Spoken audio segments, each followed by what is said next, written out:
मेरे राम राय तू संतां का संत तेरे। मेरे राम राय तू संतां का संत तेरे। मेरी अपार रहमत सदका विश्व भर ਦੇ ਵਿਦਿਅਕ ਅਦਾਰਿਆਂ ਤੋਂ ਸਚਿਆਰ ਮਨੁੱਖ ਦੀ ਘਾੜਤ ਲਈ ਆਪਣੀਆਂ ਜ਼ਿੰਮੇਵਾਰੀਆਂ ਦਾ ਅਹਿਸਾਸ ਕਰਨ ਦੇ ਲਈ ਅੱਜ ਭਗਤ ਪੂਰਨ ਸਿੰਘ ਹੋਰਾਂ ਦੇ ਲਗਾਏ ਪਿੰਗਲਵਾੜੇ ਦੀ ਇਸ ਬੂਟੇ ਦੀ ਛਾਵੇਂ ਸਿਰ ਜੋੜ ਕੇ ਬੈਠੇ ਵਿਦਵਾਨ ਜਣੋ ਫਤਿਹ ਪ੍ਰਵਾਨ ਕਰਨੀ। ਵਾਹਿਗੁਰੂ ਜੀ ਕਾ ਖਾਲਸਾ ਵਾਹਿਗੁਰੂ ਜੀ ਕੀ ਫਤਿਹ।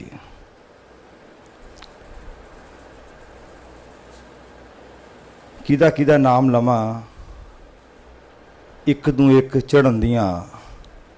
ਮੈਂ ਨਤਮਸਤਕ ਹਾਂ ਪ੍ਰਧਾਨਗੀ ਮੰਡਲ ਵਿੱਚ ਸ਼ੋਭਤ ਸਾਰੀਆਂ ਪਿਆਰ ਭਿੱਜੀਆਂ ਸਤਿਕਾਰਤ ਰੂਹਾਂ ਨੂੰ ਮੇਰਾ ਨਮਸਕਾਰ ਹੈ।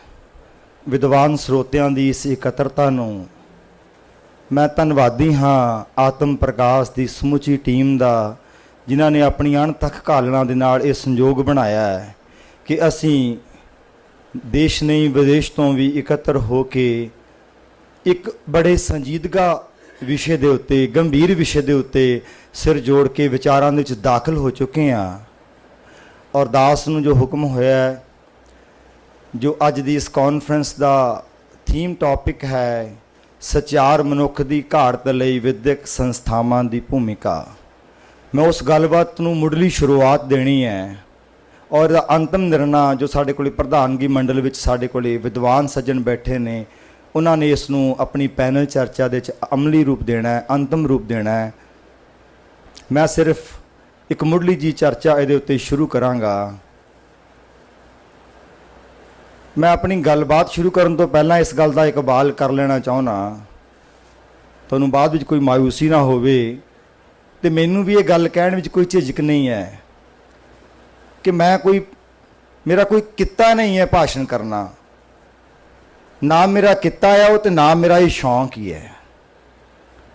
ਤੇ ਖਿਮਾ ਕਰਨਾ, ਮੇਰੇ ਕੋਲ ਕੋਈ ਐਸਾ ਹੁਨਰ ਵੀ ਨਹੀਂ ਹੈ ਕਿ ਮੈਂ ਇਸ ਵਿਸ਼ੇ ਉੱਤੇ ਕੋਈ ਕੁੰਜੀਵਤ ਭਾਸ਼ਣ ਤੁਹਾਡੀ ਸੇਵਾ 'ਚ ਰੱਖ ਸਕਾਂ।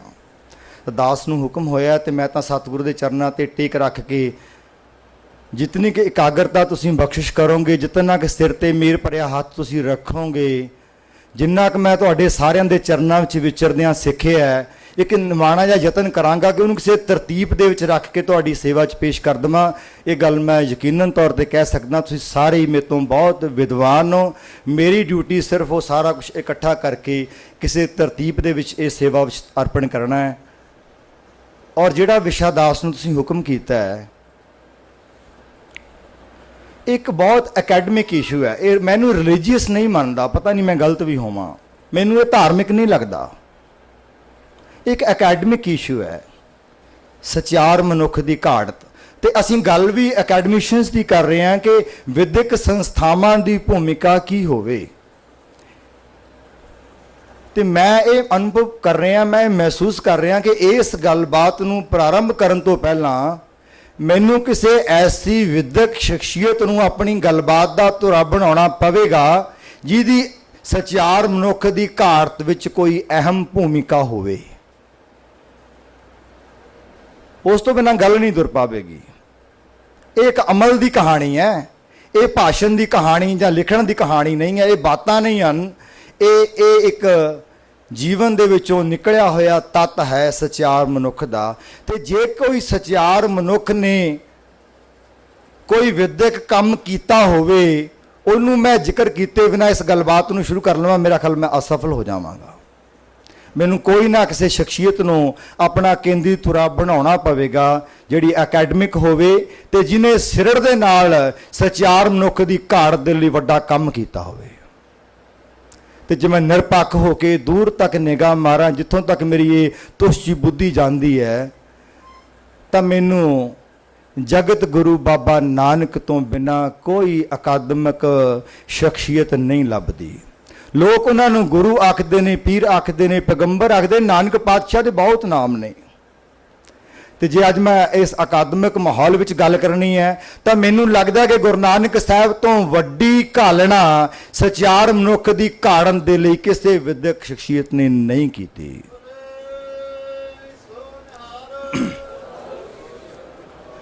ਅਦਾਸੀਆਂ ਤੋਂ ਵਾਪਸ ਘਰ ਪਰਤੇ ਨੇ ਤੇ ਭੈਣ ਨਾਨਕੀ, ਤੁਸੀਂ ਉਹਨਾਂ ਦੇ ਭੈਣ ਭਾਈ ਦੇ ਪਿਆਰ ਦੀਆਂ ਬੜੀਆਂ ਸਾਖੀਆਂ ਸੁਣੀਆਂ, ਮੈਂ ਕੋਈ ਸਾਖੀ ਨਹੀਂ ਸੁਣਾਉਣੀ। ਵੀਰ ਦਾ ਚਿਹਰਾ ਮੁੱਦਤਾਂ ਬਾਅਦ ਨਸੀਬ ਹੋਇਆ ਹੈ ਤੇ ਵੀਰ ਨੂੰ ਬੜੇ ਚਾਵਾਂ ਨਾਲ ਵੇਖਦੀ ਹੈ। ਕਿਉਂ? ਸਵਾਲ ਪਤਾ ਕੀ ਕਰਦੀ ਹੈ? ਕਹਿੰਦੀ ਵੀਰਨਾ, ਉਹ ਮਰਦਾਨਾ ਕਹਿੰਦਾ ਹੈ ਉਹ ਤੂੰ ਕਦੇ ਜੰਗਲਾਂ ਵਿੱਚ ਲੈ ਵੜਦਾ ਹੈ, ਕਦੇ ਪਹਾੜਾਂ ਤੇ ਲੈ ਚੜਦਾ ਹੈ, ਕਦੇ ਤੱਤੇ ਮਾਰੂਥਲਾਂ ਵਿੱਚ ਲੈ ਤੁਰਦਾ ਹੈ, ਕਦੇ ਸਮੁੰਦਰਾਂ ਵਿੱਚ ਲੈ ਤਰਦਾ ਹੈ। ਉਹ ਤੂੰ ਕੀ ਦੱਸਦਾ ਹੈ? ਕਿੱਥੇ ਜਾਣਾ ਹੈ? ਵੀਰਿਆ ਤੂੰ ਲੋਕਾਂ ਨੂੰ ਕੀ ਦੱਸਣਾ ਚਾਹੁੰਦਾ ਹੈ? ਮਰਦਾਨਾ ਕਹਿੰਦਾ ਵੀਰਿਆ ਤੈਨੂੰ ਰੋੜੇ ਪੈਂਦੇ ਨੇ। ਮਰਦਾਨਾ ਕਹਿੰਦਾ ਵੀਰਿਆ ਤੇਰੇ ਉੱਤੇ ਪੱਥਰ ਰੋੜ ਦਿੱਤੇ ਜਾਂਦੇ ਨੇ। ਉਹ ਵੀਰਿਆ ਤੂੰ ਫੇਰ ਜਾਣਾ? ਇੱਕ ਗਿਆ, ਦੋ ਗਿਆ, ਤਿੰਨ ਗਿਆ, ਹੁਣ ਫੇਰ ਚੱਲਿਆ। ਉਹ ਤੂੰ ਕਿੱਥੇ ਜਾਣਾ ਹੈ? ਕੀ ਦੱਸਣਾ ਹੈ? ਤੈਨੂੰ ਕਿਹੜਾ ਵਕਤ ਪਿਆ ਹੈ? ਉਹ ਵੀਰਨਾ, ਮਰਦਾਨਾ ਕਹਿੰਦਾ ਤੈਨੂੰ ਅੱਖ ਚੱਬਣਾ ਪੈਂਦਾ ਹੈ। ਮਰਦਾਨਾ ਕਹਿੰਦਾ ਤੈਨੂੰ ਰੇਤ ਖਾਣੀ ਪੈਂਦੀ ਹੈ। ਉਹ ਮਰਦਾਨਾ ਕਹਿੰਦਾ ਤੈਨੂੰ ਰੋੜਿਆਂ ਤੇ ਸੋਣਾ ਪੈਂਦਾ। ਤੂੰ ਫੇਰ ਚੱਲਿਆ? ਰੇਤ ਅੱਕ ਆਹਾਰ ਕਰ, ਰੋੜਾਂ ਦੀ ਗੁਰ ਕਰੀ ਵਛਾਈ। ਉਹ ਵੀਰਨਾ ਤੂੰ ਫੇਰ ਚੱਲਿਆ? ਤੂੰ ਕਿੱਥੇ ਚੱਲਿਆ? ਤੂੰ ਦੱਸਣਾ ਕੀ ਹੈ? ਕਹਿੰਦੇ ਭੈਣ ਦੀ ਬੇਬਲਤਾ ਵੇਖ ਕੇ ਨਾ ਨਾਨਕ ਦੇ ਵੀ ਨੇਤਰ ਸੇਜਲ ਹੋ ਗਏ। ਪਤਾ ਕੀ ਬੋਲੇ? ਭੈਣ ਭੈਣ ਮੈਨੂੰ ਰੋੜੇ ਨਹੀਂ ਪੈਂਦੇ, ਭੈਣ ਮੈਨੂੰ ਕੋਈ ਪੱਥਰ ਨਹੀਂ ਮਾਰਦਾ, ਭੈਣ ਮੈਂ ਕੋਈ ਅੱਕ ਨਹੀਂ ਚੱਬਦਾ। ਅਸਲ ਵਿੱਚ ਅੱਕ ਵੀ ਉਹ ਪਰਮਾਤਮਾ ਚੱਬਦਾ ਹੈ, ਰੋੜੇ ਵੀ ਉਹ ਪਰਮਾਤਮਾ ਮਾਰਦਾ, ਪੱਥਰ ਵੀ ਉਹ ਪਰਮਾਤਮਾ ਮਾਰਦਾ। ਜੇ ਕੋਈ ਨਮਸਕਾਰ ਕਰ ਦਿੰਦਾ ਤੇ ਉਹ ਵੀ ਉਹ ਆਪ ਹੀ ਕਰੀ ਜਾਂਦਾ। ਮੈਂ ਤਾਂ ਕਿਤੇ ਹਾਂ ਹੀ ਨਹੀਂ ਆ। ਭੈਣ ਨਾਨਕ ਕਿਤੇ ਨਹੀਂ ਹੈ। ਮੈਨੂੰ ਤਾਂ ਅੰਦਰੋਂ ਇੱਕ ਖਿੱਚ ਉੱਠਦੀ ਹੈ, ਇੱਕ ਹੂਕ ਪੈਂਦੀ ਹੈ ਤੇ ਮੈਂ ਤੁਰ ਪੈਣਾ। ਮੈਨੂੰ ਨਹੀਂ ਪਤਾ ਮੈਂ ਕਿੱਥੇ ਜਾਣਾ, ਮੈਨੂੰ ਨਹੀਂ ਪਤਾ ਮੈਨੂੰ ਕੋਈ ਮਾਰਦਾ ਤੇ ਮੈਨੂੰ ਕੋਈ ਸਲਾਮ ਕਰਦਾ, ਕੋਈ ਨਮਸਕਾਰ ਕਰਦਾ, ਕੋਈ ਮੈਨੂੰ ਸਤਿਕਾਰਦਾ ਤੇ ਕੋਈ ਮੈਨੂੰ ਨਕਾਰਦਾ। ਮੈਨੂੰ ਇਹਦੇ ਬਾਰੇ ਕੁਝ ਇਲਮ ਨਹੀਂ ਹੈ। ਮੈਨੂੰ ਤਾਂ ਜਿਵੇਂ ਹੁਕਮ ਹੁੰਦਾ ਮੈਂ ਚੱਲ ਰਿਹਾ। ਪਰ ਵੀਰਿਆ ਹੁਣ ਫੇਰ ਚੱਲਿਆ, ਮੈਨੂੰ ਇੱਕ ਦੱਸ ਜਾ, ਤੂੰ ਲੋਕਾਂ ਨੂੰ ਜਾ ਕੇ ਦੱਸਦਾ ਕੀ ਹੈ? ਤੂੰ ਲੋਕਾਂ ਕੋਲੇ ਜਾ ਕੇ ਜਿਹੜੀ ਗੱਲਬਾਤ ਕਰਦਾ, ਤੇਰੇ ਦਿਲ ਦਿਮਾਗ ਵਿੱਚ ਕੀ ਹੈ ਜਿਹਦੇ ਵਾਸਤੇ ਤੂੰ ਇੰਨਾ ਭੱਜ ਜਾਣਾ ਹੈ? ਤੇ ਸਤਿਗੁਰ ਨੇਤਰ ਮੁੰਦ ਲਏ ਤੇ ਸਤਿਗੁਰ ਪਾਤਸ਼ਾਹ ਅਕਾਲ ਪੁਰਖ ਪਿਤਾ ਜੀਆਂ ਦੇ ਚਰਨਾਂ ਵਿੱਚ ਜੁੜ ਕੇ ਭੈਣ ਨੂੰ ਇੱਕ ਬੋਲ ਬੋਲਦੇ ਨੇ, ਭੈਣੇ ਨਿੱਕੀ ਜਿਹੀ ਗੱਲ ਹੈ, ਕੋਈ ਵੱਡੀ ਗੱਲ ਨਹੀਂ ਹੈ, ਇੱਕ ਨਿੱਕੀ ਜਿਹੀ ਗੱਲ ਹੈ, ਦੱਸ ਖਾਂ ਵੀਰਨਾ ਗੱਲ ਹੈ ਕਿਹੜੀ ਹੈ? ਭੈਣੇ ਜਪਜੀ ਵੱਲ ਇਸ਼ਾਰਾ ਕਰ ਦਿੱਤਾ, ਕਿਵ ਸਚਿਆਰਾ ਹੋਈਏ, ਕਿਵ ਕੂੜੇ ਟੁੱਟੇ ਪਾਲ, ਹੁਕਮ ਰਜਾਈ ਚੱਲਣਾ ਨਾਨਕ ਲਿਖਿਆ ਨਾਲ। ਭੈਣੇ ਬਸ ਮੈਂ ਆਹ ਗੱਲ ਦੱਸਣ ਚੱਲਿਆ। ਉਸ ਅਕਾਲ ਪੁਰਖ ਪਿਤਾ ਨੇ ਮਨੁੱਖ ਨੂੰ ਇਸ ਧਰਤੀ ਦਾ ਸਰਦਾਰ ਬਣਾ ਦਿੱਤਾ ਹੈ। ਇਹ ਦਰਿਆਵਾਂ ਦੇ ਵਹਿਣ ਮੋੜ ਸਕਦਾ ਹੈ, ਇਹ ਤਕੜੇ ਜਾਨਵਰਾਂ ਨੂੰ ਕਾਬੂ ਕਰ ਸਕਦਾ ਹੈ, ਪਰ ਇਹ ਆਪ ਕਾਬੂ ਤੋਂ ਬਾਹਰ ਹੋਇਆ ਹੋਇਆ। ਇਹਨੂੰ ਆ ਜਿਹੜਾ ਦਿਮਾਗ ਪਰਮੇਸ਼ਰ ਨੇ ਦੇ ਦਿੱਤਾ ਨਾ, ਇਹਦੀ ਹਉਮੈ ਨੇ ਇਹਨੂੰ ਇੰਨਾ ਖਾ ਲਿਆ, ਇਹਦੇ ਅੰਦਰ ਮੈਲ ਇੰਨੀ ਕੁੱਟ ਕੇ ਭਰੀ ਜਾ ਚੁੱਕੀ ਹੈ। ਇਸ ਮੈਲ ਨੇ ਇਹਦੇ ਤੇ ਪਰਮਾਤਮਾ ਦੇ ਵਿਚਾਲੇ ਐਡੀ ਵੱਡੀ ਕੰਧ ਖੜੀ ਕਰ ਦਿੱਤੀ ਹੈ। ਤੇ ਮੈਨੂੰ ਦੁੱਖ ਹੁੰਦਾ, ਮੇਰਾ ਮਾਲਕ ਚਾਹੁੰਦਾ ਦੁਨੀਆ ਤੇ ਸਚਿਆਰ ਕਿਉਂ ਨਹੀਂ ਹੈ? ਇਹ ਕਲਯੁਗ ਦਾ ਘੋਰ ਪੈਰਾ ਕਿਉਂ ਹੈ? ਭੈਣੇ ਬਸ ਮੈਂ ਸਚਿਆਰ ਮਨੁੱਖ ਪੈਦਾ ਕਰਨ ਲਈ ਤੁਰਿਆ ਹੋਇਆ, ਹੋਰ ਮੇਰਾ ਕੋਈ ਮਿਸ਼ਨ ਨਹੀਂ ਹੈ। ਇਹ ਮਿਸ਼ਨ ਸੀ ਨਾਨਕ ਦਾ, ਤੇ ਉਹਨੂੰ ਲਾਂਭੇ ਕਰਕੇ ਮੈਂ ਆਪਣੇ ਵਿਸ਼ੇ ਨੂੰ ਅੱਗੇ ਨਹੀਂ ਤੁਰ ਸਕਦਾ। ਤੇ ਪਿਆਰ ਵਾਲਿਓ, ਅੱਜ ਭੂਮਿਕਾ ਦੀ ਗੱਲ ਕਰ ਰਹੇ ਆ। ਸਭ ਤੋਂ ਪਹਿਲੀ ਭੂਮਿਕਾ ਮੈਨੂੰ ਇਹ ਸਮਝ ਆਉਂਦੀ ਹੈ, ਜੇ ਸੱਚਮੁੱਚ ਕਿਸੇ ਭਾਵਨਾ ਨਾਲ ਇਸ ਵਿਸ਼ੇ ਤੇ ਗੱਲਬਾਤ ਕਰਨ ਲਈ ਬੈਠੇ ਆ ਨਾ, ਤਾਂ ਸਭ ਤੋਂ ਪਹਿਲੀ ਗੱਲ ਇਹ ਮੰਨਣੀ ਪਵੇਗੀ ਕਿ ਜੇ ਸਚਿਆਰ ਮਨੁੱਖ ਤਿਆਰ ਕਰਨੇ ਨੇ ਤਾਂ ਨਾਨਕ ਵਾਲੀ ਤੜਫ ਹਿਰਦੇ ਵਿੱਚ ਪੈਦਾ ਹੋਵੇਗੀ, ਤਾਂ ਭੂਮਿਕਾ ਦੀ ਗੱਲ ਸ਼ੁਰੂ ਹੋਵੇਗੀ। ਇਹ ਨਹੀਂ ਕਿ ਮੈਂ ਕਾਨਫਰੰਸ ਤੇ ਆ ਰਿਹਾ, ਮੇਰੇ ਵਾਸਤੇ ਏਸੀ ਕਮਰਾ ਰੱਖਿਆ ਕਿ ਨਹੀਂ। ਓ ਮਾਈ ਗੁੱਡਨੈਸ, ਕਿੱਥੇ ਬਈ? ਆ ਹੁਣੇ ਡਾਕਟਰ ਚਰਨ ਕਮਲ ਸਿੰਘ ਗੱਲ ਕਰ ਗਏ ਨੇ, ਭਗਤ ਪੂਰਨ ਸਿੰਘ ਹੋਰਾਂ ਦੀ। ਉਹ ਗੱਲ ਕਰ ਰਹੇ ਸਨ ਤੇ ਮੈਂ ਉਹ ਸੀਨ ਦਾ ਆਨੰਦ ਮਾਣ ਰਿਹਾ ਸੀ, ਜਿਹੜੀ ਗੋਹੇ ਦੀ ਗੱਲ ਕੀਤੀ ਹੈ। ਮੈਂ ਸਮਝਦਾ ਉਹੀ ਗੋਹਾ ਮੇਰੀ ਜ਼ਿੰਦਗੀ ਦਾ ਬਦਲਾਅ ਹੈ। ਜਿਸ ਉਸ ਭਾਸ਼ਣ ਦੀ, ਉਹਨਾਂ ਦੇ ਸਮਾਗਮ ਦੀ ਗੱਲ ਡਾਕਟਰ ਚਰਨ ਕਮਲ ਸਿੰਘ ਮੰਚ ਤੋਂ ਕਰਕੇ ਗਏ ਨੇ।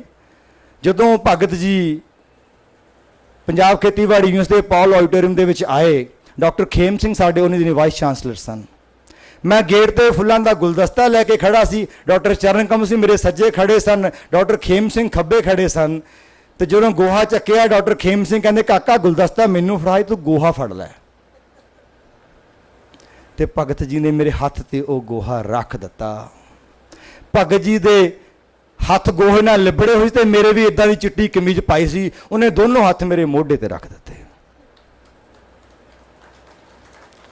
ਤੇ ਮੈਂ ਉਸ ਫੰਕਸ਼ਨ ਦਾ ਸੰਚਾਲਨ ਕਰਨਾ ਸੀ। ਮੈਂ ਗੋਹੇ ਵਾਲੇ ਹੱਥਾਂ ਦੇ ਨਾਲ ਉਸ ਦਿਨ ਸਟੇਜ ਚਲਾਈ।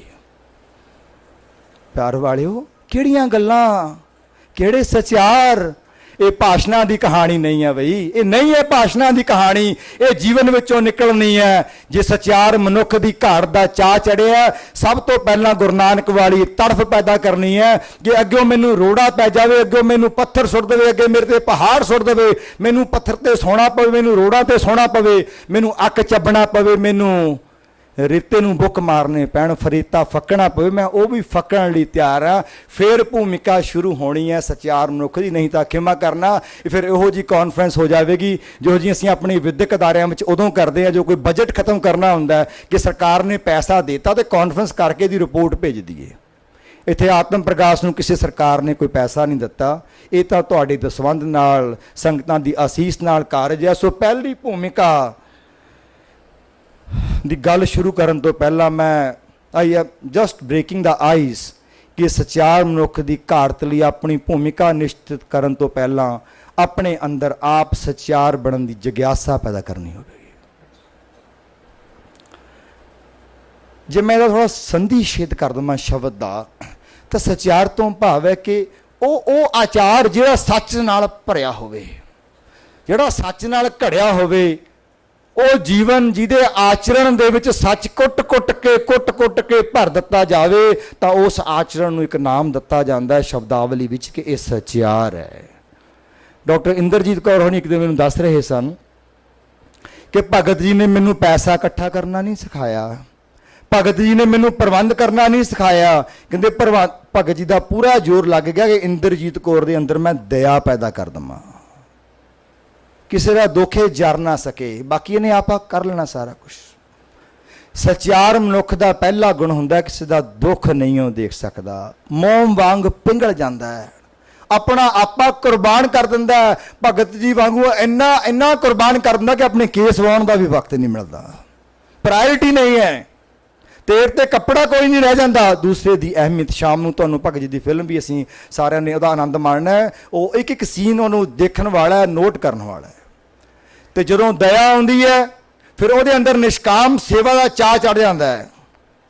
ਨਿਸ਼ਕਾਮ ਸੇਵਾ ਦਾ ਚਾਅ ਹੀ ਨਹੀਂ ਚੜਦਾ, ਸੇਵਾ ਕਰਨ ਤੋਂ ਬਾਅਦ ਇੰਨਾ ਸਨਿਮਰ ਹੋ ਜਾਂਦਾ ਹੈ ਨਾ ਕਿ ਕੋਈ ਪਤਾ ਹੀ ਨਹੀਂ ਮੈਂ ਕਿ ਮੈਂ ਕੌਣ ਹਾਂ ਇਹ ਦੁਨੀਆ ਤੋਂ। ਤਾਂ ਕਿਤੇ ਜਿਵੇਂ ਨਾਨਕ ਜੀ ਕਹਿੰਦੇ ਨੇ ਨਾ ਭੈਣ ਨੂੰ ਕਿ ਮੈਨੂੰ ਨਹੀਂ ਰੋੜੇ ਪੈਂਦੇ, ਉਹ ਰੋੜੇ ਵੀ ਆਪ ਮਾਰਦਾ ਤੇ ਖਾਂਦਾ ਵੀ ਆਪ ਹੀ ਹੈ, ਮੱਥਾ ਵੀ ਆਪ ਟੇਕਦਾ ਤੇ ਆਪਣੇ ਆਪ ਨੂੰ ਟਿਕਾਈ ਜਾਂਦਾ, ਮੈਂ ਤਾਂ ਕਿਤੇ ਹਾਂ ਹੀ ਨਹੀਂ ਆ। ਇਹ ਇੱਕ ਬੜੀ ਵੱਡੀ ਅਵਸਥਾ ਹੁੰਦੀ ਹੈ ਜਦੋਂ ਰਜ਼ਾ ਦੇ ਵਿੱਚ ਮਨੁੱਖ ਆਉਂਦਾ, ਉਦੋਂ ਇਸ ਚੀਜ਼ ਦਾ ਇਲਮ ਹੁੰਦਾ ਹੈ। ਸੋ ਸਚਿਆਰ ਮਨੁੱਖ ਦੇ ਇਹ ਤਿੰਨ ਗੁਣ ਮੁੱਢਲੇ ਹੁੰਦੇ ਨੇ। ਇਹ ਸਚਿਆਰ ਮਨੁੱਖ ਕਿਵੇਂ ਬਣ ਸਕਦਾ ਹੈ? ਗੁਰੂ ਨਾਨਕ ਸਾਹਿਬ ਨੇ ਜਿਹੜੀ ਗੱਲ ਭੈਣ ਨੂੰ ਕਹੀ ਕਿ ਹੁਕਮ ਰਜਾਈ ਚੱਲਣਾ, ਨਾਨਕ ਲਿਖਿਆ ਨਾਲ, ਉਹਦੀ ਰਜ਼ਾ ਵਿੱਚ ਆ ਜਾਣਾ। ਤੇ ਰਜ਼ਾ ਵਿੱਚ ਕਿਵੇਂ ਆਇਆ ਜਾਂਦਾ ਹੈ? ਰਜ਼ਾ ਵਿੱਚ ਉਦੋਂ ਆਇਆ ਜਾਂਦਾ ਜਦੋਂ ਰਜ਼ਾ ਦਾ ਮਾਲਕ ਚਿੱਤ ਵਿੱਚ ਆ ਜਾਵੇ, ਉਹਦੀ ਯਾਦ ਨਿਰੰਤਰ ਬਣੀ ਰਵੇ, ਉਹ ਸਾਡੇ ਥਾਟਸ ਵਿੱਚ ਰਹੇ, ਸਾਡੀਆਂ ਅੱਖਾਂ ਵਿੱਚ ਰਵੇ, ਸਾਡੀ ਵੇਖਣੀ ਵਿੱਚ ਰਵੇ। ਜਿੱਥੇ ਮੈਂ ਵੇਖ ਰਿਹਾ ਹਾਂ ਉਹਦੇ ਵਿੱਚ ਮੈਨੂੰ ਮਹਿਸੂਸ ਹੋਵੇ ਕਿ ਮੈਂ ਰੱਬ ਨੂੰ ਹੀ ਵੇਖ ਰਿਹਾ। ਤਾਂ ਹੀ ਤਾਂ ਬਾਣੀ ਦੇ ਵਿੱਚ ਬਾਰ-ਬਾਰ ਜ਼ਿਕਰ ਆ ਜਾਂਦਾ ਜਪ ਸਾਹਿਬ ਦੇ ਵਿੱਚ ਕਿ ਨਮੋ ਕਰੂਰ ਕਰਮੇ, ਕਿ ਕਲੇਸ਼ ਵੀ ਤੂੰ ਪੈਦਾ ਕਰਦਾ ਹੈ, ਕੂੜੇ ਕੂੜੇ ਕਰਮ ਵੀ ਤੂੰ ਪੈਦਾ ਕਰਦਾ ਹੈ, ਸ਼ਾਂਤੀ ਪੈਦਾ ਕਰਨ ਵਾਲਾ ਵੀ ਤੂੰ। ਇਹ ਬਹੁਤ ਉੱਚੀ ਅਵਸਥਾ ਹੁੰਦੀ ਹੈ। ਇਹ ਉਦੋਂ ਆਉਂਦੀ ਹੈ ਜਦੋਂ ਜਿਹਨੂੰ ਅਸੀਂ ਸਿਮਰਨ ਕਹਿ ਦਿੰਦੇ ਹਾਂ, ਉਹਦੀ ਯਾਦ ਵਿੱਚ ਲੀਨ ਹੋਵੇ।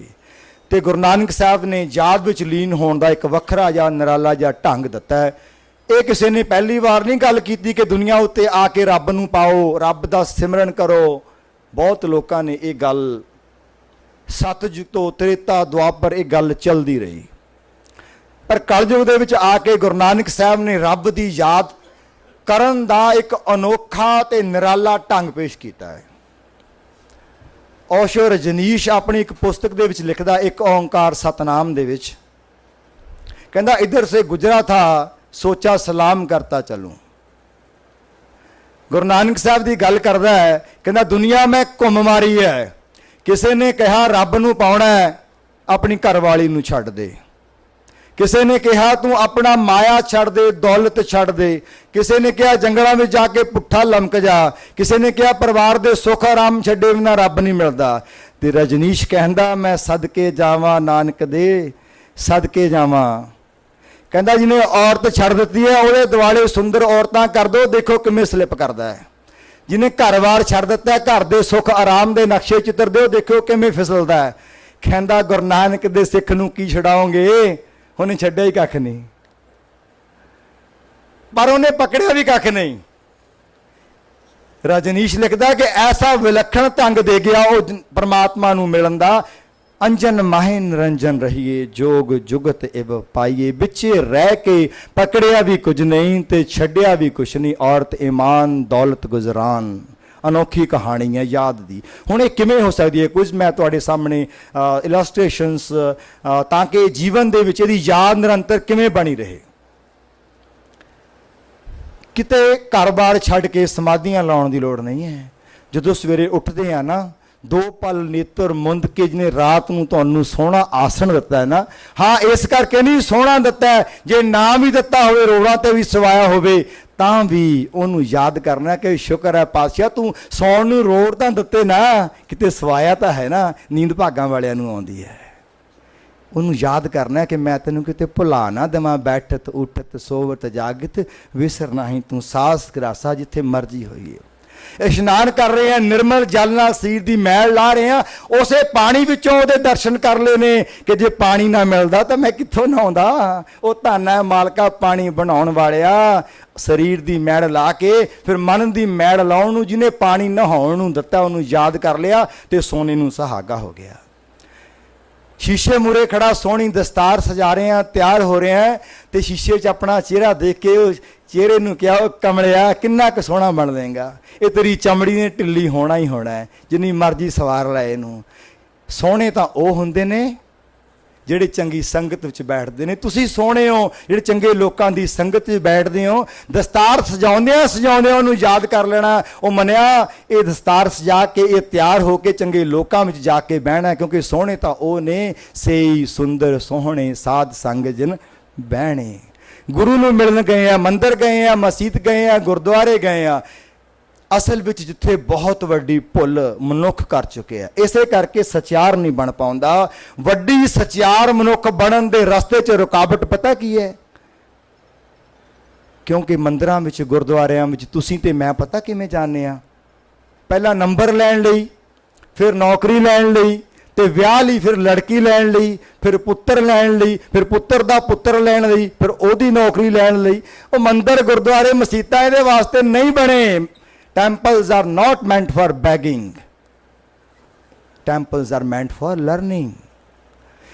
सतगुरु ने एक वखरा राह चलाया, कोई लालच नहीं दिता। लोग कहते तेनू स्वर्ग दूंगा, लोग कहते तेनू आ दूंगा, तेनू आ दूंगा, मेरा नाम जप। गुरु नानक कहता इत्थे कुछ नहीं है इदां दा, इट्स ऑल डिफरेंट। क्या स्वर्ग क्या नरक विचारा संतन दो राधे, हम काहूं की कान न कढ़ते अपने गुर प्रसादे। कमाल है, कोई स्वर्ग का लालच नहीं है। इत्थे तां जदों सिक्खी दत्ती ना, सिर मंग के रखी कि आ नंगी किरपान है, ला के आ जाओ जिन्हें आउणा है, ते खिमा करना, मैनू कह लैण देना। वड्डी भुल साडे प्रचारक उदों करदे ने, तू बाणी जप तेरा आ हो जाऊगा, तेरा आ हो जाऊगा। ओ जे बाणी नहीं पढ़ांगे की उन्हां दा नहीं होऊगा? ਜਿਹੜੇ ਨਹੀਂ ਪੜ੍ਹਦੇ ਕੀ ਉਹਨਾਂ ਦਾ ਨਹੀਂ ਹੁੰਦਾ? It's a blunder mistake. ਮਾਂ ਦਾ ਪੁੱਤ ਨਕੰਮਾ ਵੀ ਕਿਉਂ ਨਾ ਹੋਵੇ, ਕਦੀ ਮਾਮਾ ਕਿੰਨੀਆਂ ਬੈਠੀਆਂ, ਪਿਓ ਬੈਠੇ ਨੇ, ਕਦੀ ਆਪਣੇ ਪੁੱਤ ਦੀ ਰੋਟੀ ਬੰਦ ਕਰ ਦਿਓ? ਕੌਣ ਕਰਦਾ ਹੈ? ਉਹ ਇੰਨੀ ਭੈੜੀ ਮਾਂ ਹੈ, ਨਹੀਂ ਕਰੇਗੀ। पर नुकसान की होवेगा उस पुत दा होवेगा कि वह कपुत्र बन जाएगा, अपने राह तो भटक जाएगा। मां नूं कोई फर्क नहीं पैण लग्या। लालच दी कहानी नहीं, फरीक कार देण दी कहानी नहीं, दुख दूर करने लई बाणी पढ़ाउण दी कहानी नहीं। दस्सण दी गल है कि नानक अपनी कलम नाल लिख गया, तेरे सारे दुख मेरी झोली विच ने, ਤੁਧ ਕਦੇ ਨਾ ਲੱਗੈ ਦੁੱਖ, ਪਰ ਉਦੋਂ ਜਦੋਂ ਤੂੰ ਗੁਰ ਮਿਲ ਚੱਜ ਆਚਾਰ ਸਿੱਖ। ਇਹ ਗੱਲ ਦੱਸਣ ਦੀ ਲੋੜ ਹੈ ਕਿ ਮੈਂ ਗੁਰਦੁਆਰੇ ਦੇ ਅੰਦਰ ਆਇਆ ਸਾਂ, ਮੈਨੂੰ ਇਹ ਚੱਜ ਨਹੀਂ ਸੀ। ਮੈਂ ਮਸਜਿਦ ਦੇ ਅੰਦਰ ਆਇਆ ਸਾਂ, ਮੈਨੂੰ ਇਹ ਚੱਜ ਨਹੀਂ ਸੀ। ਮੈਂ ਮਸਜਿਦ ਤੋਂ ਬਾਹਰ ਪੈਰ ਰੱਖਿਆ, ਮੇਰੇ ਕੋਲ ਚੱਜ ਹੈ। ਮੈਂ ਨਾਨਕ ਦੇ ਚਰਨਾਂ ਤੇ ਸਿਰ ਰੱਖ ਕੇ ਦਾਅਵੇ ਨਾਲ ਇਹ ਗੱਲ ਕਹਿ ਸਕਦਾ, ਕੋਈ ਸੁਖਣਾ ਸੁਖਣ ਦੀ ਲੋੜ ਨਹੀਂ, ਕੋਈ ਅਰਦਾਸ ਕਰਨ ਦੀ ਲੋੜ ਨਹੀਂ। ਉਹ ਮਾਲਕ ਤੁਹਾਡੇ ਮੋਢਿਆਂ ਤੇ ਖੜੇਗਾ, ਤੁਹਾਡੇ ਪੈਰਾਂ ਦੇ ਨਾਲ ਚੱਲੇਗਾ, ਤੁਹਾਡੇ ਸਿਰ ਤੇ ਛਤਰ ਕਰੇਗਾ, ਕਿਉਂਕਿ ਉਹਨੇ ਆਪਣੇ ਬਾਣੀ 'ਚ ਇਸ ਗੱਲ ਨੂੰ ਲਿਖਿਆ ਹੈ ਕਿ ਮੈਂ ਤੇਰਾ ਬੋਡੀਗਾਰਡ ਵੀ ਬਣ ਜਾਵਾਂਗਾ। ਅੰਗੀਕਾਰ ਉਹ ਕਰੇ ਤੇਰਾ ਕਾਰਜ ਸਭ, ਉਹ ਤਾਂ ਆਪ ਕਰੇਗਾ, ਉਹਨੂੰ ਕਹਿਣ ਦੀ ਕੀ ਲੋੜ ਹੈ। ਹਾਂ, ਪਿਆਰ ਭਰੀ ਵਿਲਕਣੀ ਅਰਦਾਸ ਦੀ ਮਹਾਨਤਾ, ਉਹਨੂੰ ਆਨੰਦ ਆਉਂਦਾ ਹੈ ਅਰਦਾਸ ਦੇ ਵਿੱਚੋਂ। ਇਹ ਪ੍ਰਮਾਤਮਾ ਭਗਤਾਂ ਦਾ ਉਹ ਆਨੰਦ ਮਾਣਦਾ, ਪਰ ਭਗਤ ਕਰੀ ਬਜਿੱਦ ਨਹੀਂ ਹੁੰਦੇ ਤੇ ਨਾ ਹੀ ਕਦੀ ਲਾਲਚ ਦੇ ਕੇ ਲੋਕਾਂ ਨੂੰ ਆਪਣੇ ਨਾਲ ਜੋੜਦੇ ਨੇ। ਤਾਂ ਹੀ ਸਚਿਆਰ ਮਨੁੱਖ ਬਣ ਸਕਦਾ ਹੈ। ਜੇ ਧਰਮ ਅਸਥਾਨ ਇਹ ਗੱਲ ਦੱਸਣ ਕਿ ਇੱਥੇ ਚੱਜ ਸਿੱਖਣ ਲਈ ਆਈਦਾ, ਦੁਨਿਆਵੀ ਮੰਗਾਂ ਤਾਂ ਤੇਰੀਆਂ ਬਿਨਾਂ ਮੰਗਿਆਂ ਵੀ ਮਾਲਕ ਨੇ ਪੂਰੀਆਂ ਕਰ ਦੇਣੀਆਂ, ਤੇ ਜੇ ਨਹੀਂ ਨਾ ਕਰਨੀਆਂ ਉਹ ਲੱਖ ਮੰਗਿਆਂ ਵੀ ਨਹੀਂ ਕਰਨੀਆਂ, ਕਿਉਂਕਿ ਚੰਗੀ ਮਾਂ ਆ। ਜੇ ਉਹਨੂੰ ਲੱਗਦਾ ਕਿ ਇਹ ਤੁਹਾਡੇ ਫਾਇਦੇ ਵਿੱਚ ਨਹੀਂ ਤਾਂ ਫਿਰ ਉਹ ਨਹੀਂ ਕਰੇਗੀ। ਇਹ ਨਹੀਂ ਇੱਥੋਂ ਨਹੀਂ ਮੰਗਿਆ, ਫਲਾਣੇ ਬਾਬੇ ਕੋਲੋਂ ਸਾਧ ਪੁੜੀ ਲੈ ਲਈ, ਉਹਦੇ ਕੋਲੋਂ ਨਹੀਂ ਮਿਲੀ ਤਾਂ ਉਹਦੇ ਕੋਲੋਂ ਲੈ ਲਈ, ਉਹ ਤੋਂ ਨਹੀਂ ਮਿਲਿਆ ਤਾਂ ਫਲਾਣੇ ਤਵੀਤ ਪਵਾ ਲਿਆ। ਉਹ ਵਾਟ ਨੌਨਸੈਂਸ। ਗੁਰੂ ਨਾਨਕ ਨੇ ਇੱਥੋਂ ਪਾਸੇ ਕੀਤਾ ਕਿ ਤੇਰੀ ਮਾਂ ਪਰਮਾਤਮਾ ਤੇਰੀਆਂ ਸਾਰੀਆਂ ਲੋੜਾਂ ਪੂਰੀਆਂ ਕਰੇਗੀ। ਲੋੜਾਂ ਪੂਰੀਆਂ ਕਰਨ ਦੇ ਲਈ ਪਰਮਾਤਮਾ ਦਾ ਨਾਮ ਜਪਣਾ ਇਹ ਇੱਕ ਭਰਮ ਭੁਲੇਖਾ ਸੀ ਜਿਹੜਾ ਨਾਨਕ ਨੇ ਤੋੜਿਆ। ਪਰ ਖਿਮਾ ਕਰਨਾ, ਅੱਜ ਅਸੀਂ ਫਿਰ ਉਸੇ ਰਾਹ ਤੇ ਹਾਂ। ਪਾਣੀ ਪੀ ਰਿਹਾ, ਸਾਹ ਘੁੱਟਦਾ, ਗਲਾਸ ਨਾਲ ਮਿਲੇ ਰਸਨਾ ਸੁੱਕਦੀ ਹੈ, ਉਦੋਂ ਮੁੱਲ ਲੱਗਦਾ ਪਤਾ ਜਦੋਂ ਕਿਤੇ ਮਾਰੂਥਲਾਂ ਵਿੱਚ ਹੋਈਏ ਤੇ ਜੀਭ ਨੂੰ ਤਾਲੂਏ ਨਾਲ ਲੱਗੀ ਹੋਵੇ, ਤੇ ਜਦੋਂ ਅੰਦਰ ਪਾਣੀ ਦੀ ਘੁੱਟ ਜਾਵੇ ਤੇ ਯਾਦ ਕਰੀਏ ਮਾਲਕ ਨੂੰ ਕਿ ਹੁਣ ਪਾਣੀ ਬਿਨਾਂ ਨਹੀਂ ਸੀ ਨਾ ਸਰਦਾ। ਇੱਦਾਂ ਹੀ ਗੁਰੂ ਤੋਂ ਬਿਨਾਂ ਨਹੀਂ ਸਰਨਾ ਚਾਹੀਦਾ। ਜੋ ਪ੍ਰਾਣੀ ਜਲ ਬਿਨ ਮਰਤਾ ਤੋਂ ਸਿੱਖ ਗੁਰ ਬਿਨ ਮਰ ਜਾਈ। ਕਿਤੇ ਬੱਚਿਆਂ ਨੂੰ ਪੜ੍ਹਾ ਰਹੇ ਆ, ਕਿਤੇ ਡਾਕਟਰ ਕੋਲ ਚਲੇ ਗਏ ਆ, ਉਹਨੇ ਐਕਸਰੇ ਕੱਢ ਕੇ ਸਾਹਮਣੇ ਰੱਖ ਦਿੱਤਾ, ਉਹ ਐਕਸਰੇ ਨੂੰ ਦੇਖ ਕੇ ਉਹਨੂੰ ਯਾਦ ਕਰ ਲਵੋ, ਉਹ ਮਾਲਕ ਨੇ ਕਿੰਨਾ ਸੋਹਣਾ ਬਣਾਇਆ ਹੋਏ। ਆ ਵਿੱਚੇ ਹੀ ਹੱਡੀਆਂ, ਵਿੱਚੇ ਗੁਦਗੁਦੀ ਇੰਟੈਸਟਾਈਨ, ਵਿੱਚੇ ਲਿਵਰ ਤੇ ਵਿੱਚੇ ਪਤਾ ਨਹੀਂ ਕਿਉਂ ਧੰਨ ਹੈ ਮਾਲਕਾ। ਉੱਥੇ ਬੈਠਿਆਂ ਹੀ ਸਿਮਰਨ ਕਰ ਲਵੋ, ਉਹਨੂੰ ਯਾਦ ਕਰ ਲਵੋ। ਜੋ ਨਿੱਕਾ ਜਿਹਾ ਕੋਈ ਕਿਣਕਾ ਅੱਖ 'ਚ ਪੈ ਜਾਂਦਾ ਤੇ ਅੱਖ ਕਿਵੇਂ ਰੱਖਦੀ ਹੈ, ਤੇ ਡਾਕਟਰ ਕਹਿੰਦਾ ਇੰਨਾ ਕੀ ਹੈ ਬਸ, ਹੈ ਨਾ। ਉਹ ਨਿੱਕਾ ਜਿਹਾ ਮਾਈਕਰੋਮੀਟਰ ਸਟੋਨ ਹੁੰਦਾ ਤੇ ਉਹ ਤੜਫਾ ਦਿੰਦਾ। ਉਹ ਮਾਲਕ ਨੂੰ ਯਾਦ ਕਰੋ, ਤੂੰ ਕਿਵੇਂ ਬਣਤਰ ਬਣਾਈ ਹੈ। ਪਰ ਅਸੀਂ ਨਹੀਂ ਕਰਦੇ। ਜਿਨ੍ਹਾਂ ਹਰ ਤੇਰਾ ਰਚਨ ਰਚਿਆ ਸੋ ਹਰ ਮਨ ਨਾ ਵਸਾਇਆ। ਇਹ ਢੰਗ ਹੈ ਉਹਦੀ ਯਾਦ ਵਿੱਚ ਜੁੜੇ ਰਹਿਣ ਦਾ। ਅਸੀਂ ਗੱਲ ਕਰ ਰਹੇ ਹਾਂ, ਵਿਸ਼ੇ ਤੋਂ ਟੁੱਟਣਾ ਨਹੀਂ ਹੈ। ਸਚਿਆਰ ਮਨੁੱਖ ਕਿਵੇਂ ਬਣੀਏ, ਰੱਬੀ ਯਾਦ ਵਿੱਚ ਲੀਨ ਰਹਿ ਕੇ। ਲੀਨ ਕਿਵੇਂ ਰਹਿਣਾ, ਮੈਂ ਕੁਝ ਦ੍ਰਿਸ਼ਟਾਂਤ ਉਹਦੇ ਦੇ ਰਿਹਾ। ਇਹ ਸੈਕੰਡ ਲਾਸਟ ਦ੍ਰਿਸ਼ਟਾਂਤ ਹੈ। ਮੈਨੂੰ ਯਾਦ ਆ ਗਿਆ, ਮੈਂ ਡਾਕਟਰ ਜਸਵੰਤ ਸਿੰਘ ਨੇਕੀ ਹੋਰਾਂ ਕੋਲ ਬੈਠਾ ਸੀ। ਬੜੇ ਪਿਆਰੀ ਰੂਹ ਨੇ। ਅੰਮ੍ਰਿਤਸਰ ਵਿੱਚ ਉਹਨਾਂ ਨੇ ਲੰਮਾ ਸਮਾਂ ਅੰਮ੍ਰਿਤਸਰ ਮੈਡੀਕਲ ਹਸਪੀਟਲ ਦੇ ਵਿੱਚ ਉਹਨਾਂ ਨੇ ਆਪਣੀ ਕਿਰਤ ਕੀਤੀ ਹੈ। PGI ਤੋਂ ਡਾਇਰੈਕਟਰ ਰਿਟਾਇਰ ਹੋਏ ਨੇ। ਤੇ ਮੇਰੀ ਆਦਤ ਹੈ ਕਿਸੇ ਬਜ਼ੁਰਗ ਕੋਲ ਜਾਵਾਂ ਤੇ ਮੈਂ ਕਹਿ ਦਿੰਦਾ ਕਿ ਆਪਣੇ ਤਜਰਬੇ ਵਿੱਚੋਂ ਕੋਈ ਨਾ ਕੋਈ ਗੱਲ ਸੁਣਾਓ। ਮੈਂ ਡਾਕਟਰ ਇੰਦਰਜੀਤ ਕੌਰ ਨੂੰ ਬਹੁਤ ਵਾਰੀ ਪਰੇਸ਼ਾਨ ਕਰਦਾ ਕਿ ਮੈਨੂੰ ਭਗਤ ਜੀ ਦੀ ਕੋਈ ਗੱਲ ਸੁਣਾ ਦਿਓ। ਤੇ ਮੈਂ ਉਹਨਾਂ ਨੂੰ ਕਿਹਾ ਕਿ ਡਾਕਟਰ ਸਾਹਿਬ ਕੋਈ ਗੱਲ ਸੁਣਾਓ ਆਪਣੀ। ਡਾਕਟਰ ਨੇਕੀ ਨੇ ਮੱਥੇ ਤੇ ਹੱਥ ਰੱਖਿਆ ਤੇ ਕਹਿਣ ਲੱਗੇ, ਕਹਿੰਦੇ ਕਾਕਾ ਮੇਰੀ ਪੋਸਟਿੰਗ ਅੰਮ੍ਰਿਤਸਰ ਹਸਪੀਟਲ ਦੇ ਵਿੱਚ ਹੋ ਗਈ। ਮੈਂ ਉੱਥੇ ਡਾਕਟਰ ਜੁਆਇਨ ਕੀਤਾ ਤੇ ਉਨੀ ਦਿਨੀ ਭਾਈ ਵੀਰ ਸਿੰਘ ਵੀ ਅੰਮ੍ਰਿਤਸਰ ਸਨ। ਤੇ ਮੈਂ ਇੱਕ ਦਿਨ ਸ਼ਾਮ ਨੂੰ ਪ੍ਰੋਗਰਾਮ ਬਣਾਇਆ ਕਿ ਜਾ ਕੇ ਅੱਜ ਭਾਈ ਵੀਰ ਸਿੰਘ ਹੋਰਾਂ ਨੂੰ ਮਿਲ ਕੇ ਆਉਣਾ। ਕਹਿੰਦੇ ਮੈਨੂੰ ਯਾਦ ਆ ਮੇਰੇ ਇੱਕ ਕਲੀਗ ਡਾਕਟਰ ਸੇਵਾ ਸਿੰਘ, ਮੈਂ ਉਹਨਾਂ ਨੂੰ ਵੀ ਨਾਲ ਲੈ ਲਿਆ। ਅਸੀਂ ਦੋਨੋਂ ਭਾਈ ਵੀਰ ਸਿੰਘ ਹੋਰਾਂ ਨੂੰ ਮਿਲਣ ਉਹਨਾਂ ਦੇ ਰਿਹਾਇਸ਼ ਵੱਲ ਤੁਰ ਪਏ। ਰਸਤੇ ਵਿੱਚ ਸਾਨੂੰ ਇੱਕ ਲੜਕੀ ਮਿਲੀ, ਬੜੀ ਖੁਸ਼, ਚਿਹਰਾ ਨੂਰੋ ਨੂਰ। ਉਹ ਸਾਨੂੰ ਦੇਖ ਕੇ ਸਾਡੇ ਕੋਲ ਰੁਕ ਗਈ ਤੇ ਸਾਨੂੰ ਕਹਿੰਦੀ ਕਿ ਸਾਰੇ ਚਿਹਰੇ ਮਹਾਂਦਰੇ ਤੋਂ ਉਹਨਾਂ ਨੇ ਪੜ੍ਹ ਲਿਆ ਸ਼ਾਇਦ। ਸਾਨੂੰ ਕਹਿੰਦੇ ਤੁਸੀਂ ਭਾਈ ਵੀਰ ਸਿੰਘ ਵੱਲ ਜਾ ਰਹੇ ਹੋ। ਡਾਕਟਰ ਨੇ ਕੀ ਕਹਿੰਦੇ, ਮੈਂ ਉਹ ਲੜਕੀ ਨੂੰ ਕਿਹਾ ਹਾਂ ਮੈਂ ਭਾਈ ਵੀਰ ਸਿੰਘ ਹੋਰਾਂ ਦੇ ਗ੍ਰਹਿ ਵੱਲ ਹੀ ਜਾ ਰਿਹਾ। ਕਹਿੰਦੇ ਛੇਤੀ ਜਾਓ ਛੇਤੀ ਜਾਓ ਛੇਤੀ ਜਾਓ। ਨੇਕੀ ਜੀ ਨਾ ਮੈਨੂੰ ਗੱਲ ਦੱਸਣ ਲੱਗੇ, ਪਤਾ ਨਹੀਂ ਬਿਸਮਾਦ ਵਿੱਚ ਆ ਗਏ, ਵੱਖਰਾ ਹੀ ਰੰਗ ਉਹਨਾਂ ਦੇ। ਕਹਿੰਦੇ ਉਹ ਲੜਕੀ ਇੰਨੀ ਐਕਸਾਈਟ ਹੋ ਗਈ, ਕਹਿੰਦੇ ਛੇਤੀ ਜਾਓ ਛੇਤੀ ਜਾਓ। ਅੱਜ ਤਾਂ ਭਾਈ ਵੀਰ ਸਿੰਘ ਬੜੇ ਰੰਗ ਵਿੱਚ ਨੇ। ਕਹਿੰਦੇ ਸਾਡੀ ਕਿਉਰਿਓਸਿਟੀ ਹੋ ਗਈ ਵੀ ਇਹ ਗੱਲ ਕੀ ਹੈ। ਕਹਿੰਦੇ ਅਸੀਂ ਭੱਜ ਕੇ ਭਾਈ ਵੀਰ ਸਿੰਘ ਦੇ ਗ੍ਰਹਿ ਪਹੁੰਚੇ ਤੇ ਭਾਈ ਸਾਹਿਬ ਨਾ ਛੋਟਾ ਜਿਹਾ ਕਹਿੰਦੇ ਲੌਨ ਸੀ ਉਹਨਾਂ ਦੇ ਵਿਹੜੇ ਦੇ ਵਿੱਚ, ਉੱਥੇ ਕੁਝ ਫੁੱਲ ਖਿੜੇ ਸਨ ਤੇ ਫੁੱਲਾਂ ਨੂੰ ਬੜੀ ਨੀਝ ਲਾ ਕੇ ਕੋਡੇ ਹੋ ਕੇ ਵੇਖ ਰਹੇ ਸਨ। ਕਹਿੰਦੇ ਅਸੀਂ ਗੇਟ ਨੌਕ ਕੀਤਾ ਤੇ ਡਾਕਟਰ ਸਾਹਿਬ ਨੇ ਵੇਖ ਲਿਆ ਕਿ ਨੇਕੀ ਆਇਆ ਤੇ ਮੈਨੂੰ ਕਹਿੰਦੇ ਉਹਨੇ ਇਸ਼ਾਰਾ ਕੀਤਾ ਕਿ ਬੋਲਣਾ ਨਹੀਂ ਹੈ ਕੁਝ ਵੀ। ਕਹਿੰਦੇ ਆ ਜਾਓ। ਕਹਿੰਦੇ ਅਸੀਂ ਉਹਨਾਂ ਕੋਲ ਲੌਨ ਵਿੱਚ ਚਲੇ ਗਏ ਤੇ ਸਾਨੂੰ ਕਹਿੰਦੇ ਵੀ ਦੱਸੋ ਇਹ ਕੀ ਹੈ ਇੱਥੇ। ਕਹਿੰਦੇ ਮੈਨੂੰ ਚੰਗੀ ਤਰ੍ਹਾਂ ਯਾਦ ਹੈ, ਉੱਥੇ ਤਿਤਲੀਆਂ ਸਨ, ਗੁਲਦੌਦੀ ਦੇ ਫੁੱਲ ਸਨ, ਡੇਲੀਆ ਸੀ। ਤੇ ਕਹਿੰਦੇ ਡਾਕਟਰ ਸੇਵਾ ਸਿੰਘ ਬੋਲੇ ਕਿ ਰੰਗ ਬਿਰੰਗੀਆਂ ਤਿਤਲੀਆਂ, ਰੰਗ ਬਿਰੰਗੇ ਫੁੱਲ, ਇਦਾਂ ਦਾ ਕੁਝ ਉਹਨਾਂ ਨੇ ਕਿਹਾ। ਕਹਿੰਦੇ ਭਾਈ ਵੀਰ ਸਿੰਘ ਨੇ ਮੱਥੇ ਤੇ ਹੱਥ ਮਾਰਿਆ। ਕਹਿੰਦੇ ਮੈਨੂੰ ਕਹਿੰਦੇ ਨਿੱਕੀ ਤੂੰ ਦੱਸ ਇਹ ਕੀ ਹੈ। ਤੇ ਨਿੱਕੀ ਸਾਹਿਬ ਕਹਿੰਦੇ ਮੈਨੂੰ ਚੰਗੀ ਤਰ੍ਹਾਂ ਯਾਦ ਹੈ ਮੈਂ ਕੀ ਕਿਹਾ। ਕਹਿੰਦੇ ਮੈਂ ਕਿਹਾ ਭਾਈ ਸਾਹਿਬ ਜੀ ਕੁਦਰਤ ਦੀ ਇੱਕ ਸੁੰਦਰਤਾ ਨੇ ਦੂਜੀ ਸੁੰਦਰਤਾ ਨੂੰ ਚੁੰਮਿਆ ਤੇ ਉੱਡ ਗਈ। ਕਹਿੰਦੇ ਭਾਈ ਸਾਹਿਬ ਨੇ ਦੋਨੋਂ ਹੀ ਹੱਥ ਮੱਥੇ ਤੇ ਮਾਰੇ। ਕਹਿੰਦੇ ਜਾ ਉਹਨੇ ਕੀਆ, ਚੰਗਾ ਸਾਈਕੈਟਰਿਕ ਹੈ ਤੂੰ। ਕਹਿੰਦੇ ਅਸੀਂ ਬੜੇ ਪਰੇਸ਼ਾਨ ਹੋਏ ਵੀ ਕਹਿਣਾ ਕੀ ਚਾਹੁੰਦੇ ਨੇ। ਕਹਿੰਦੇ ਭਾਈ ਵੀਰ ਸਿੰਘ ਨੇ ਸਾਡੇ ਵੱਲ ਪਿੱਠ ਕਰ ਲਈ ਤੇ ਉਹ ਫੁੱਲਾਂ ਨੂੰ ਬੜੀ ਨੀਝ ਨਾਲ ਕੋਡੇ ਹੋ ਕੇ ਦੇਖਣ ਲੱਗੇ ਤੇ ਥੋੜੀ ਦੇਰ ਬਾਅਦ ਤਾੜੀਆਂ ਮਾਰਨ ਲੱਗ ਪਏ। ਕਹਿੰਦੇ ਨੇਕੀਆ ਹੋ ਨੇਕੀਆ ਆਪੇ ਰਸਿਆ ਆਪ ਰਸ, ਆਪੇ ਰਸਿਆ ਆਪ ਰਸ, ਆਪੇ ਰਾਵਣ ਹਾਰ, ਆਪੇ ਰਾਵਣ ਹਾਰ। ਤੇ ਸਾਨੂੰ ਕਹਿੰਦੇ ਮਾਰ ਤਾੜੀ। ਕਹਿੰਦੇ ਇੰਨੇ ਰੰਗ ਵੀ ਸਨ ਮੈਨੂੰ ਤੇ ਡਾਕਟਰ ਸੇਵਾ ਸਿੰਘ ਕਹਿੰਦੇ ਮਾਰ ਤਾੜੀ ਬੋਲ ਆਪੇ ਰਸਿਆ ਆਪ ਰਸ, ਆਪੇ ਰਾਵਣ ਹਾਰ। ਕਹਿੰਦੇ ਕਮਾਲ ਦਾ ਸੀਨ ਸੀ ਉਹ। ਕਹਿੰਦੇ ਭਾਈ ਵੀਰ ਸਿੰਘ ਉਹ ਤਿਤਲੀਆਂ ਦੇ ਵਿੱਚੋਂ, ਫੁੱਲਾਂ ਦੇ ਵਿੱਚੋਂ ਪਰਮੇਸ਼ਰ ਨੂੰ ਵੇਖ ਰਹੇ ਸਨ। ਇਹ ਐਸੇ ਕਹਿੰਦੇ ਸਾਨੂੰ ਨਹੀਂ ਪਤਾ ਜਿਹੜੀ ਉਹ ਲੜਕੀ ਗਈ ਹੈ ਉਹਨੂੰ ਕੀ ਦਿਖਾਇਆ ਭਾਈ ਸਾਹਿਬ ਨੇ। ਕਹਿੰਦੇ ਅਸੀਂ ਉਹਦੇ ਮਗਰ ਭੱਜੇ। ਉਹ ਕਹਾਣੀ ਨਹੀਂ ਮੈਂ ਸੁਣਾਉਣੀ, ਬੜੀ ਲੰਮੀ ਹੈ। ਤੇ ਉਹਨੂੰ ਕੁਝ ਹੋਰ ਸੁਣਾਇਆ ਸੀ ਉਹਨਾਂ ਨੇ। ਬੜੇ ਕਮਾਲ ਦੀ ਗੱਲ, ਨਿੱਕੀਆਂ ਨਿੱਕੀਆਂ ਗੱਲਾਂ ਭਾਈ ਸਾਹਿਬ ਦੇ ਜੀਵਨ ਦੇ ਵਿੱਚ ਰੰਗਤ ਲਿਆ ਦਿੰਦੀਆਂ ਸਨ ਕਿਉਂਕਿ ਸਚਿਆਰ ਸਨ ਨਾ। ਜਿੱਥੇ ਵੇਖਦੇ ਸਨ ਦੋ ਤੀਲੇ ਆਏ ਪਏ ਨਾ, ਪੜੋ ਭਾਈ ਸਾਹਿਬ ਦਾ ਵੈਰੀ ਨਾਗ ਤੇਰਾ ਝਲਕਾ ਹੈ ਨਾ। ਕੈਲੋਂ ਦੇ ਗੱਲ ਲੱਗੀ ਵੇਲ, ਦੋ ਵੇਲਾਂ ਵੀ ਆਏ ਖੜੀਆਂ ਉਹਦਾ ਇਸ਼ਕ ਦਿਖਾ ਦਿੰਦੇ ਨੇ। ਤੇ ਫਿਰ ਕਹਿੰਦੇ ਇਹੋ ਜਿਹਾ ਇਸ਼ਕ ਰੱਬ ਨਾਲ ਹੋਵੇ ਤਾਂ ਹੀ ਸਵਾਦ ਹੈ, ਨਹੀਂ ਤਾਂ ਫਿਰ ਐਵੇਂ ਭੁਲੇਖਾ ਹੀ ਹੈ ਕੋਈ।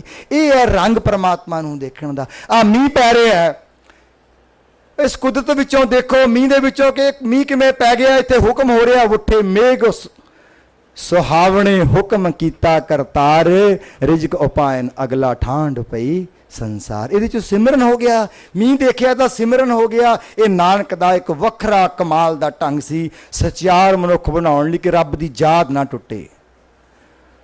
ਸੰਸਾਰ ਵਿੱਚ ਵਿਚਰ ਰਹੇ ਹਾਂ, ਜਦੋਂ ਸਾਡੇ ਸਾਹਮਣੇ ਕੋਈ ਚੀਜ਼ ਆਉਂਦੀ ਹੈ, ਮੈਂ ਇਸ ਗੱਲ ਦਾ ਇਕਬਾਲ ਕਰਦਾ, ਤੁਸੀਂ ਤਾਂ ਬਹੁਤ ਵਿਦਵਾਨ ਹੈ ਪਰ ਮੇਰੇ ਹਜੇ ਵੱਸ ਦੀ ਖੇਡ ਨਹੀਂ ਹੈ।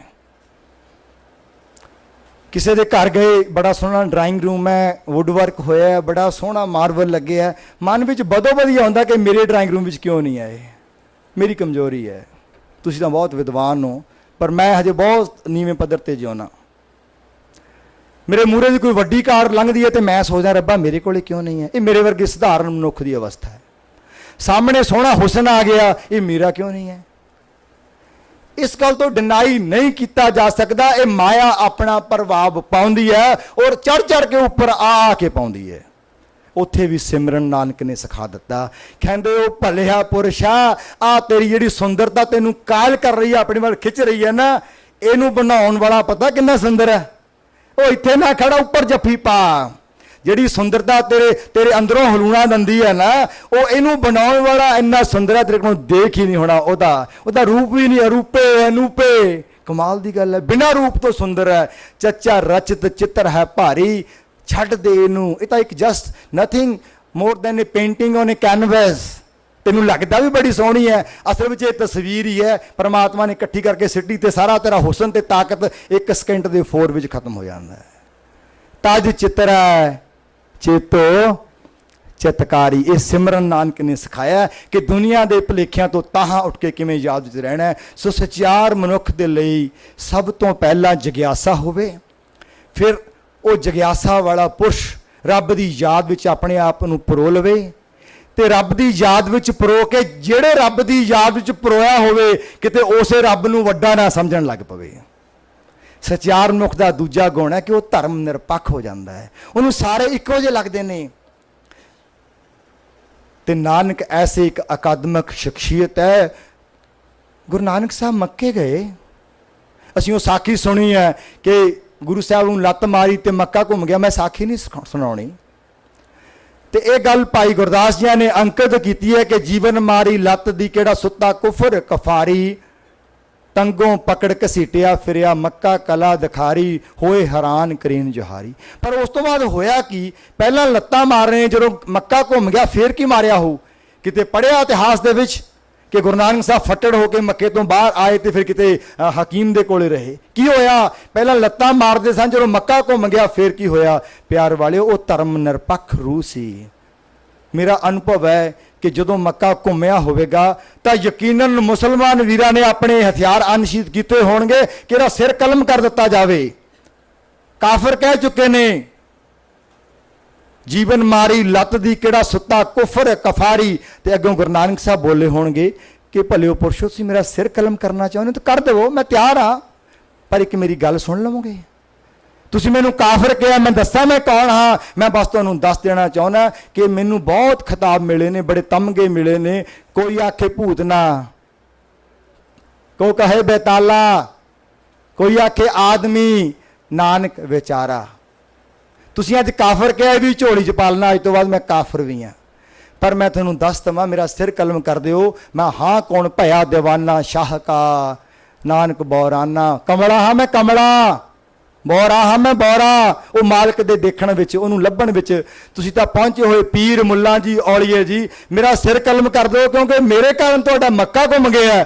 ਪਰ ਮੇਰਾ ਸਿਰ ਕਲਮ ਕਰਨ ਤੋਂ ਪਹਿਲਾਂ ਪਹੁੰਚੇ ਹੋਏ ਪੀਰ ਜੀ, ਮੁੱਲਾ ਜੀ, ਔਲੀਏ ਜੀ, ਇਹ ਕਮਲੇ ਨਾਨਕ ਕਾਫਰ ਨਾਨਕ ਦੇ ਸਿਰ ਤੇ ਇੰਨਾ ਕੁ ਹੱਥ ਰੱਖਿਓ ਕਿ ਮੈਨੂੰ ਅੱਲਾਹ ਤਾਲਾ ਦੇ ਦਰਸ਼ਨ ਕਰਵਾ ਦਿਓ, ਮੇਰਾ ਸਿਰ ਕਲਮ ਕਰ ਦਿਓ।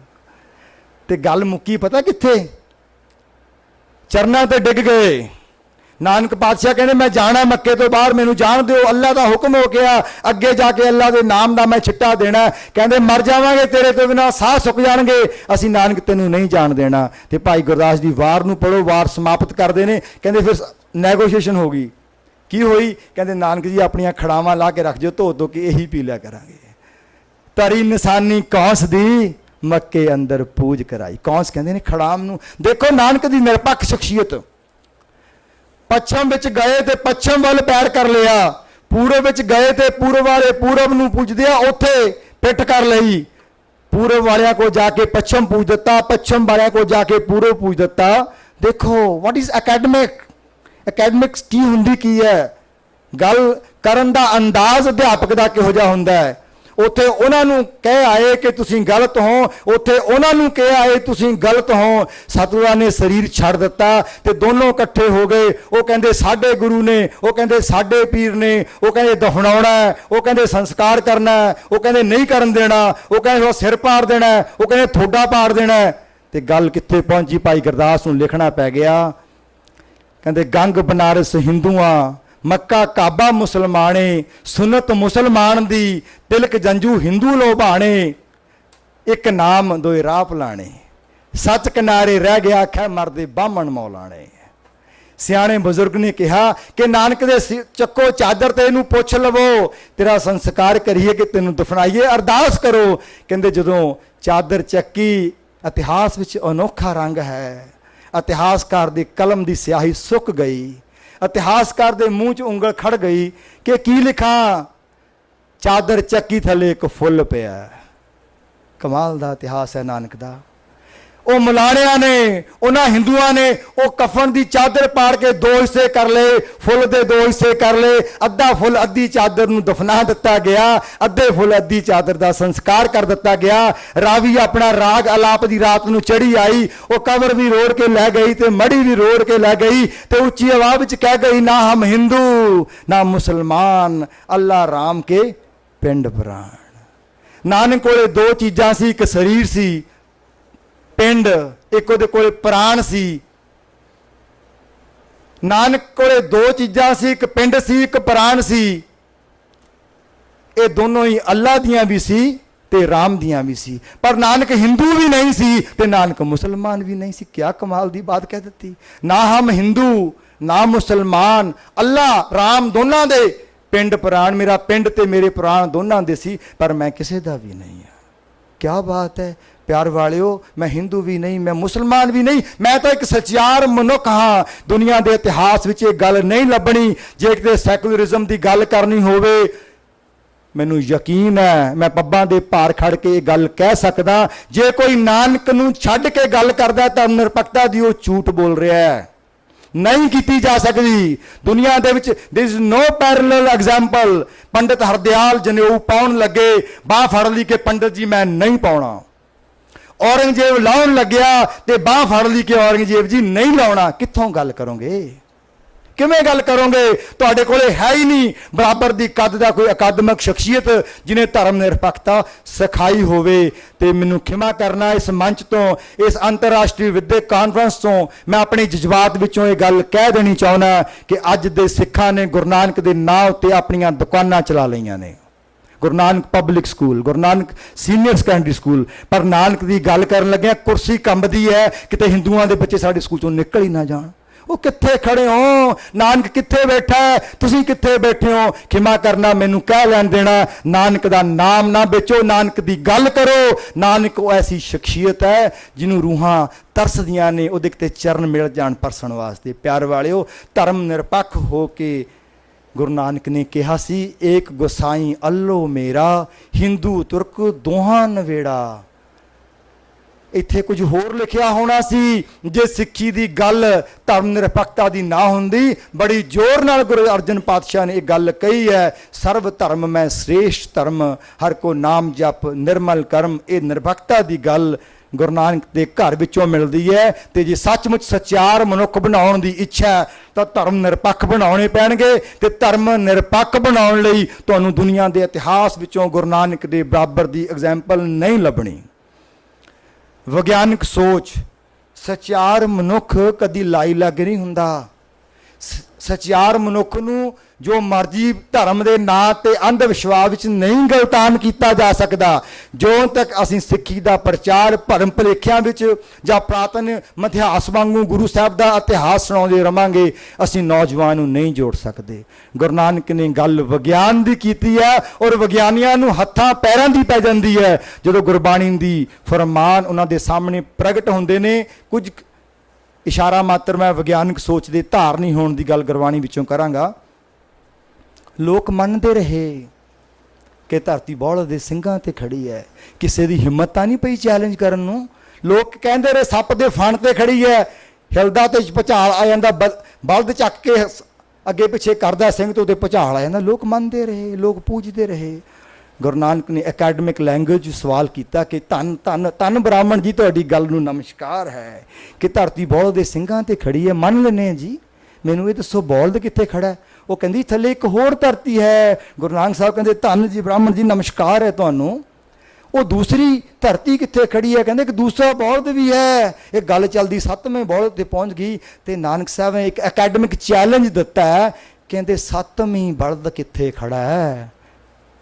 ਕਿਹੜੀ ਪਾਵਰ ਉਹਨੂੰ ਬੰਨੀ ਖੜੀ ਹੈ? ਪਿਆਰ ਵਾਲਿਓ, ਜਪਜੀ ਵਿੱਚ ਲਿਖ ਦਿੱਤਾ ਕਿ ਕੋਈ ਬਲਦ ਨਹੀਂ ਹੈ। ਐਵੇਂ ਲੋਕਾਂ ਨੂੰ ਕਮਲੇ ਬਣਾ ਰੱਖਿਆ ਲੋਕਾਂ ਨੂੰ। ਇਹ ਧਰਮ ਰੂਪੀ ਬਲਦ ਹੈ, ਦਇਆ ਚੋਂ ਪੈਦਾ ਹੋਇਆ। ਪਰਮਾਤਮਾ ਦਾ ਆਪਣਾ ਨਿਜ਼ਮ ਹੀ ਇੱਕ ਧਰਮ ਹੈ।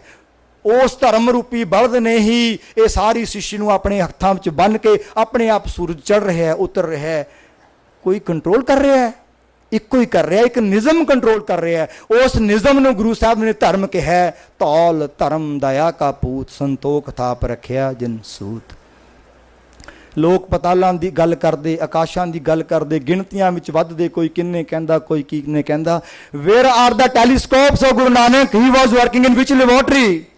ਕਿਹੜੀ ਟੈਲੀਸਕੋਪ ਲਾ ਕੇ ਪਾਤਸ਼ਾਹ ਨੇ ਦੇਖਿਆ? ਤਾਂ ਕਰੋੜਾਂ ਹੀ ਨੇ ਤੇ ਪਤਾ ਨਹੀਂ ਅਣਗਿਣਤ ਨੇ।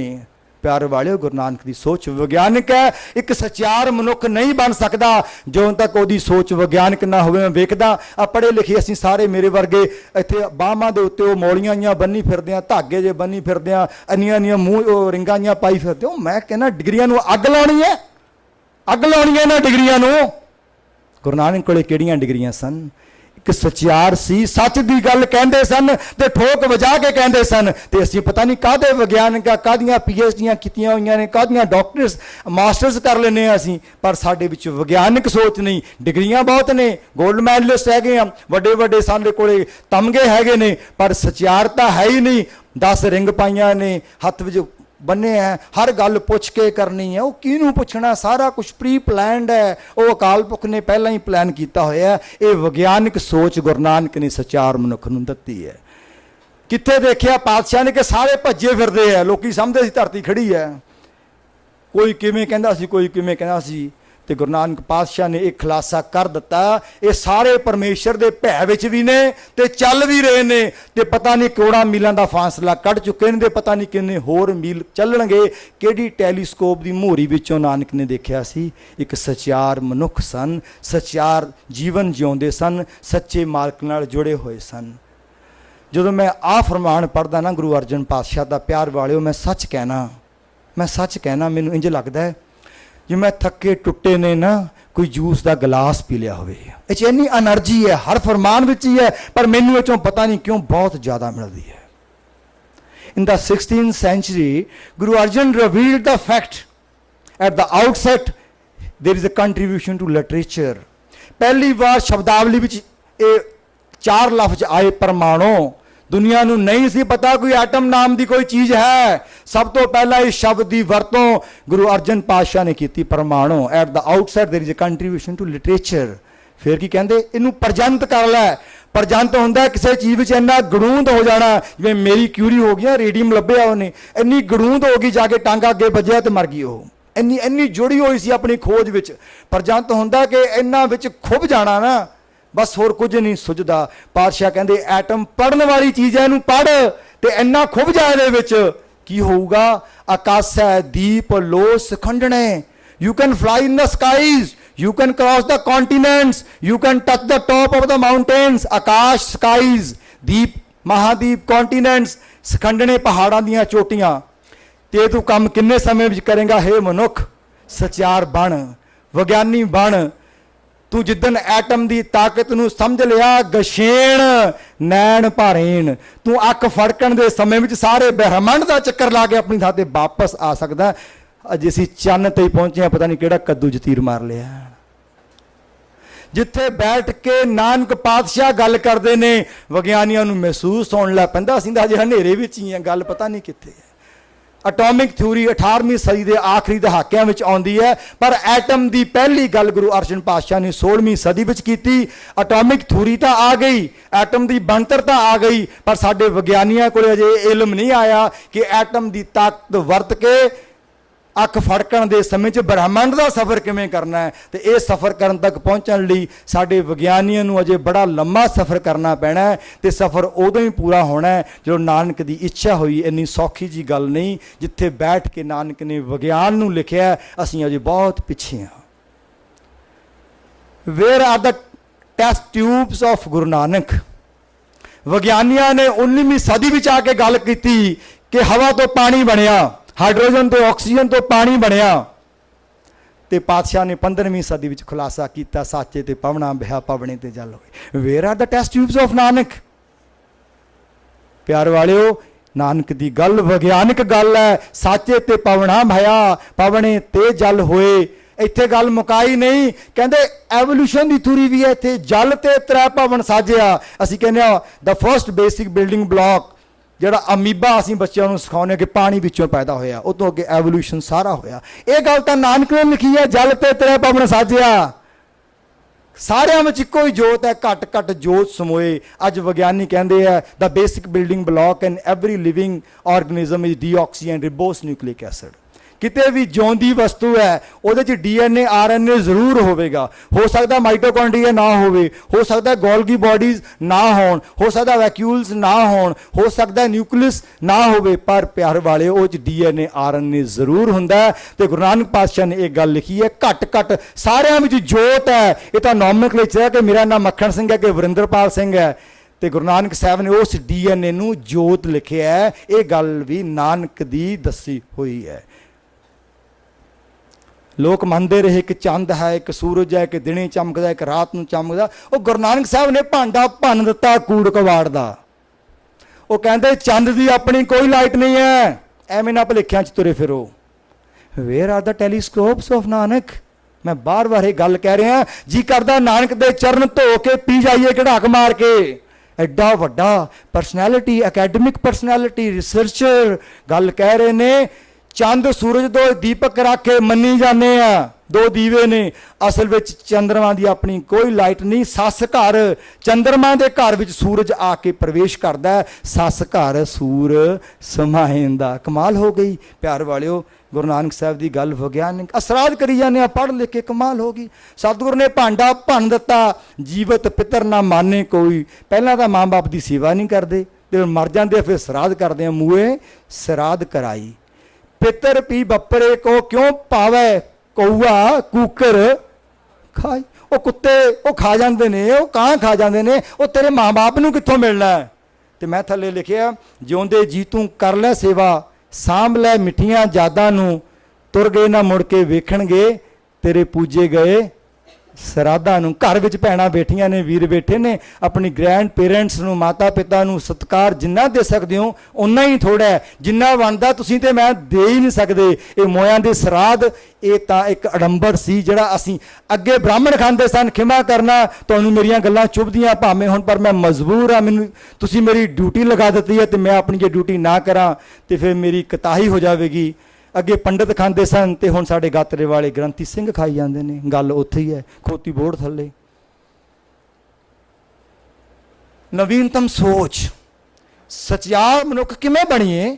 ਰੱਬੀ ਯਾਦ ਵਿੱਚ ਲੀਨ ਹੋ ਕੇ, ਧਰਮ ਨਿਰਪੱਖ ਹੋ ਕੇ, ਵਿਗਿਆਨਿਕ ਸੋਚ ਦੇ ਧਾਰਨੀ ਹੋ ਕੇ। ਔਰ ਆਖਰੀ ਗੱਲ, ਨਵੀਨਤਮ ਸੋਚ ਸਾਨੂੰ ਅਪਣਾਉਣੀ ਪਵੇਗੀ। ਸਚਿਆਰ ਮਨੁੱਖ ਤਾਂ ਹੀ ਬਣ ਸਕੀਦਾ। ਨਵੀਨਤਮ ਸੋਚ ਕੀ ਹੈ? ਔਰਤ ਨੂੰ ਬਰਾਬਰ ਤੇ ਖੜਾ ਹੋਣ ਦਿਓ, ਵੀ ਕਿਉਂ ਨਹੀਂ ਖੜਾ ਹੋਣ ਦਿੰਦੇ? ਇਹ ਗੱਲ ਕਰਨ ਦੀ ਜ਼ਰੂਰਤ ਕਿਹਦੀ ਪਈ? ਅੱਜ ਤਾਂ ਸਾਰੀਆਂ ਸੰਸਥਾਵਾਂ ਹੀ ਕਹਿੰਦੀਆਂ ਨੇ ਕਿ ਔਰਤ ਦੀ ਬਰਾਬਰਤਾ ਬਰਾਬਰਤਾ ਬਰਾਬਰਤਾ। ਪਰ ਤੁਹਾਨੂੰ ਪਤਾ ਇਹ ਗੱਲ ਸਭ ਤੋਂ ਪਹਿਲਾਂ ਕਹੀ ਕਿਵੇਂ? ਡਾਕਟਰ ਤੇਂਦਰ ਕੌਰ ਸਾਡੇ ਕੋਲੇ ਬੈਠੇ ਨੇ, ਇਹ ਕਿਤਾਬਾਂ ਵਾਲੇ ਰਾਜਾ ਰਾਮ ਮੋਹਨ ਰਾਏ ਪੜ੍ਹਾਈ ਜਾਂਦੇ ਨੇ। ਉਹ ਮੱਤ ਮਾਰੀ ਗਈ ਸਾਡੀ। ਉਹ 2 ਸਦੀਆਂ ਦਾ ਅੰਤਰ ਹੈ।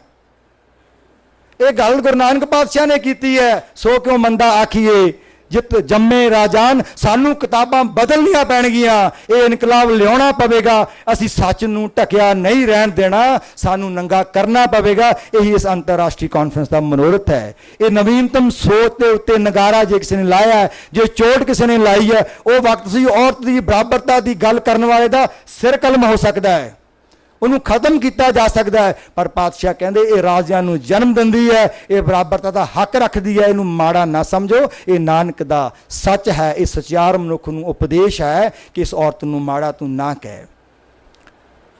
ਪਾਣੀ ਦੀ ਗੱਲ ਗੁਰੂ ਸਾਹਿਬ ਨੇ ਕਿਹਾ, ਪਿਆਰ ਨਾਲ ਗੱਲਾਂ ਕਹੀਆਂ। ਪਾਣੀ ਵਗ ਰਿਹਾ ਹੈ ਤੇ ਉਹ ਸਤਿਗੁਰੂ ਇੱਥੇ ਵੀ ਬਾਹ ਫੜ ਕੇ ਕਹਿੰਦੇ ਆ ਕਿ ਤੈਨੂੰ ਵਰਤਣ ਨੂੰ ਦਿੱਤਾ, ਖਰਾਬ ਕਰਨ ਨੂੰ ਨਹੀਂ ਦਿੱਤਾ। ਸਭ ਜੀਓ ਪਿੰਡ ਮੁੱਖ ਨੱਕ ਦੀਆ ਵਰਤਣ ਕੋ, ਤੈਨੂੰ ਵਰਤਣ ਨੂੰ ਦਿੱਤਾ, ਰੋੜਨ ਨੂੰ ਨਹੀਂ ਦਿੱਤਾ।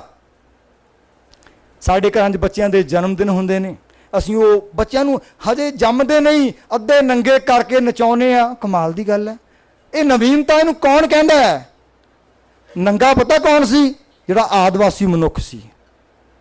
ਮਨੁੱਖ ਨੇ ਪਹਿਲਾਂ ਅੱਗ ਲੱਭੀ, ਫਿਰ ਮਨੁੱਖ ਨੇ ਪਹੀਆ ਲੱਭਿਆ। ਜਦੋਂ ਅੱਗ ਲੱਭੀ ਉਹ ਨੰਗਾ ਸੀ, ਜਦੋਂ ਪਹੀਆ ਲੱਭਿਆ ਉਹ ਨੰਗਾ ਸੀ। ਫਿਰ ਮਨੁੱਖ ਨੇ ਔਜ਼ਾਰ ਲੱਭੇ, ਖੇਤੀਬਾੜੀ ਸ਼ੁਰੂ ਕੀਤੀ। ਆ ਪਹੀਆ ਲੱਭਣ ਤੋਂ ਬਾਅਦ ਜਦੋਂ ਉਹਨੇ ਔਜ਼ਾਰ ਲੱਭੇ, ਦੁਨੀਆ ਦੇ ਕਿਸੇ ਵੱਡੇ ਮਿਊਜ਼ੀਅਮ ਵਿੱਚ ਚਲੇ ਜਾਣਾ, ਉਹਨੇ ਦਰਖਤਾਂ ਦੇ ਪੱਤੇ ਤੋੜ ਕੇ ਆਪਣੇ ਸਰੀਰ ਦੇ ਅੰਗਾਂ ਨੂੰ ਢੱਕਣਾ ਸ਼ੁਰੂ ਕਰ ਲਿਆ ਸੀ। What is this? ਮਨੁੱਖ ਦੀ ਤੀਸਰੀ ਖੋਜ ਐਗਰੀਕਲਚਰ ਨਹੀਂ, ਔਜ਼ਾਰ ਨਹੀਂ, ਮਨੁੱਖ ਦੀ ਤੀਸਰੀ ਖੋਜ ਕੱਪੜੇ ਨੇ।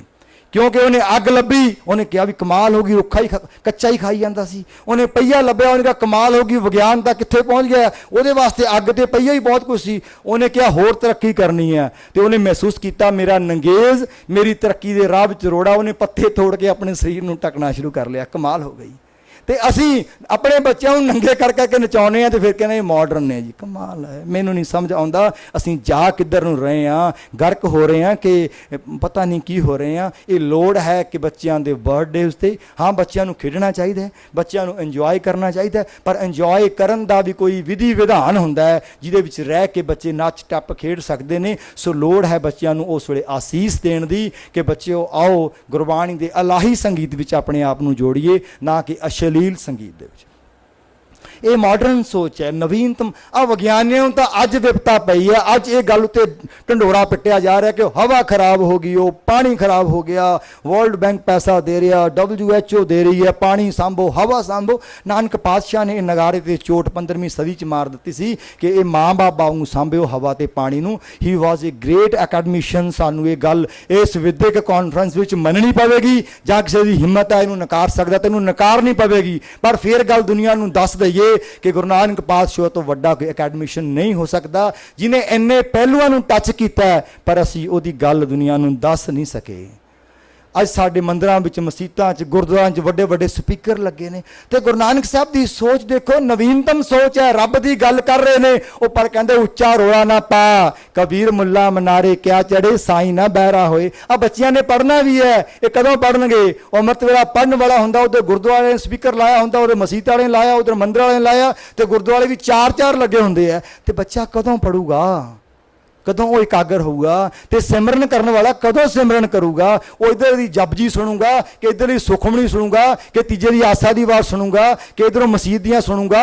ਉਹ ਕਿਹਦੀ ਸੁਣੂਗਾ? ਮਾਤਸ਼ਾਹ ਕਹਿੰਦੇ ਅੰਦਰ ਆਵਾਜ਼ ਮਾਰ, ਉਹ ਬਹਿਰਾ ਨਹੀਂ ਹੈ, ਅੰਦਰੋਂ ਗੱਲ ਸੁਣਦਾ, ਅੰਦਰੋਂ ਉੱਚਾ ਹੋਕਾ ਦੇ, ਐਵੇਂ ਦੂਸਰਿਆਂ ਨੂੰ ਪਰੇਸ਼ਾਨ ਨਾ ਕਰ, ਜਾਂ ਕਾਰਨ ਤੂੰ ਬਾਂਗ ਦੇ ਦਿਲ ਹੀ ਪੀਤਰ ਜੋ। ਇਹ ਨਵੀਨਤਮ ਗੱਲ ਹੈ। ਲੋਕੀ ਰੂੜੀਵਾਦੀ ਸੋਚ ਦੇ ਮਾਲਕ ਸਨ, ਗੁਰੂ ਨਾਨਕ ਪਾਤਸ਼ਾਹ ਨੇ ਨਵੀਨਤਮ ਸੋਚ ਦਿੱਤੀ। ਸੋ ਸਚਿਆਰ ਮਨੁੱਖ ਲਈ ਮੇਰੀ ਜੋ ਸਮਝ ਵਿੱਚ ਆਇਆ, ਜਿੰਨੀ ਕਿ ਮੈਂ ਤਰਤੀਬ ਦੇ ਸਕਿਆ, ਰੱਬੀ ਯਾਦ ਵਿੱਚ ਲੀਨ ਹੋਣਾ ਜ਼ਰੂਰੀ, ਧਰਮ ਨਿਰਪੱਖ ਹੋਣਾ ਜ਼ਰੂਰੀ, ਵਿਗਿਆਨਿਕ ਸੋਚ ਦੇ ਧਾਰਨੀ ਹੋਣਾ, ਨਵੀਨਤਮ ਸੋਚ ਅਪਣਾ ਕੇ।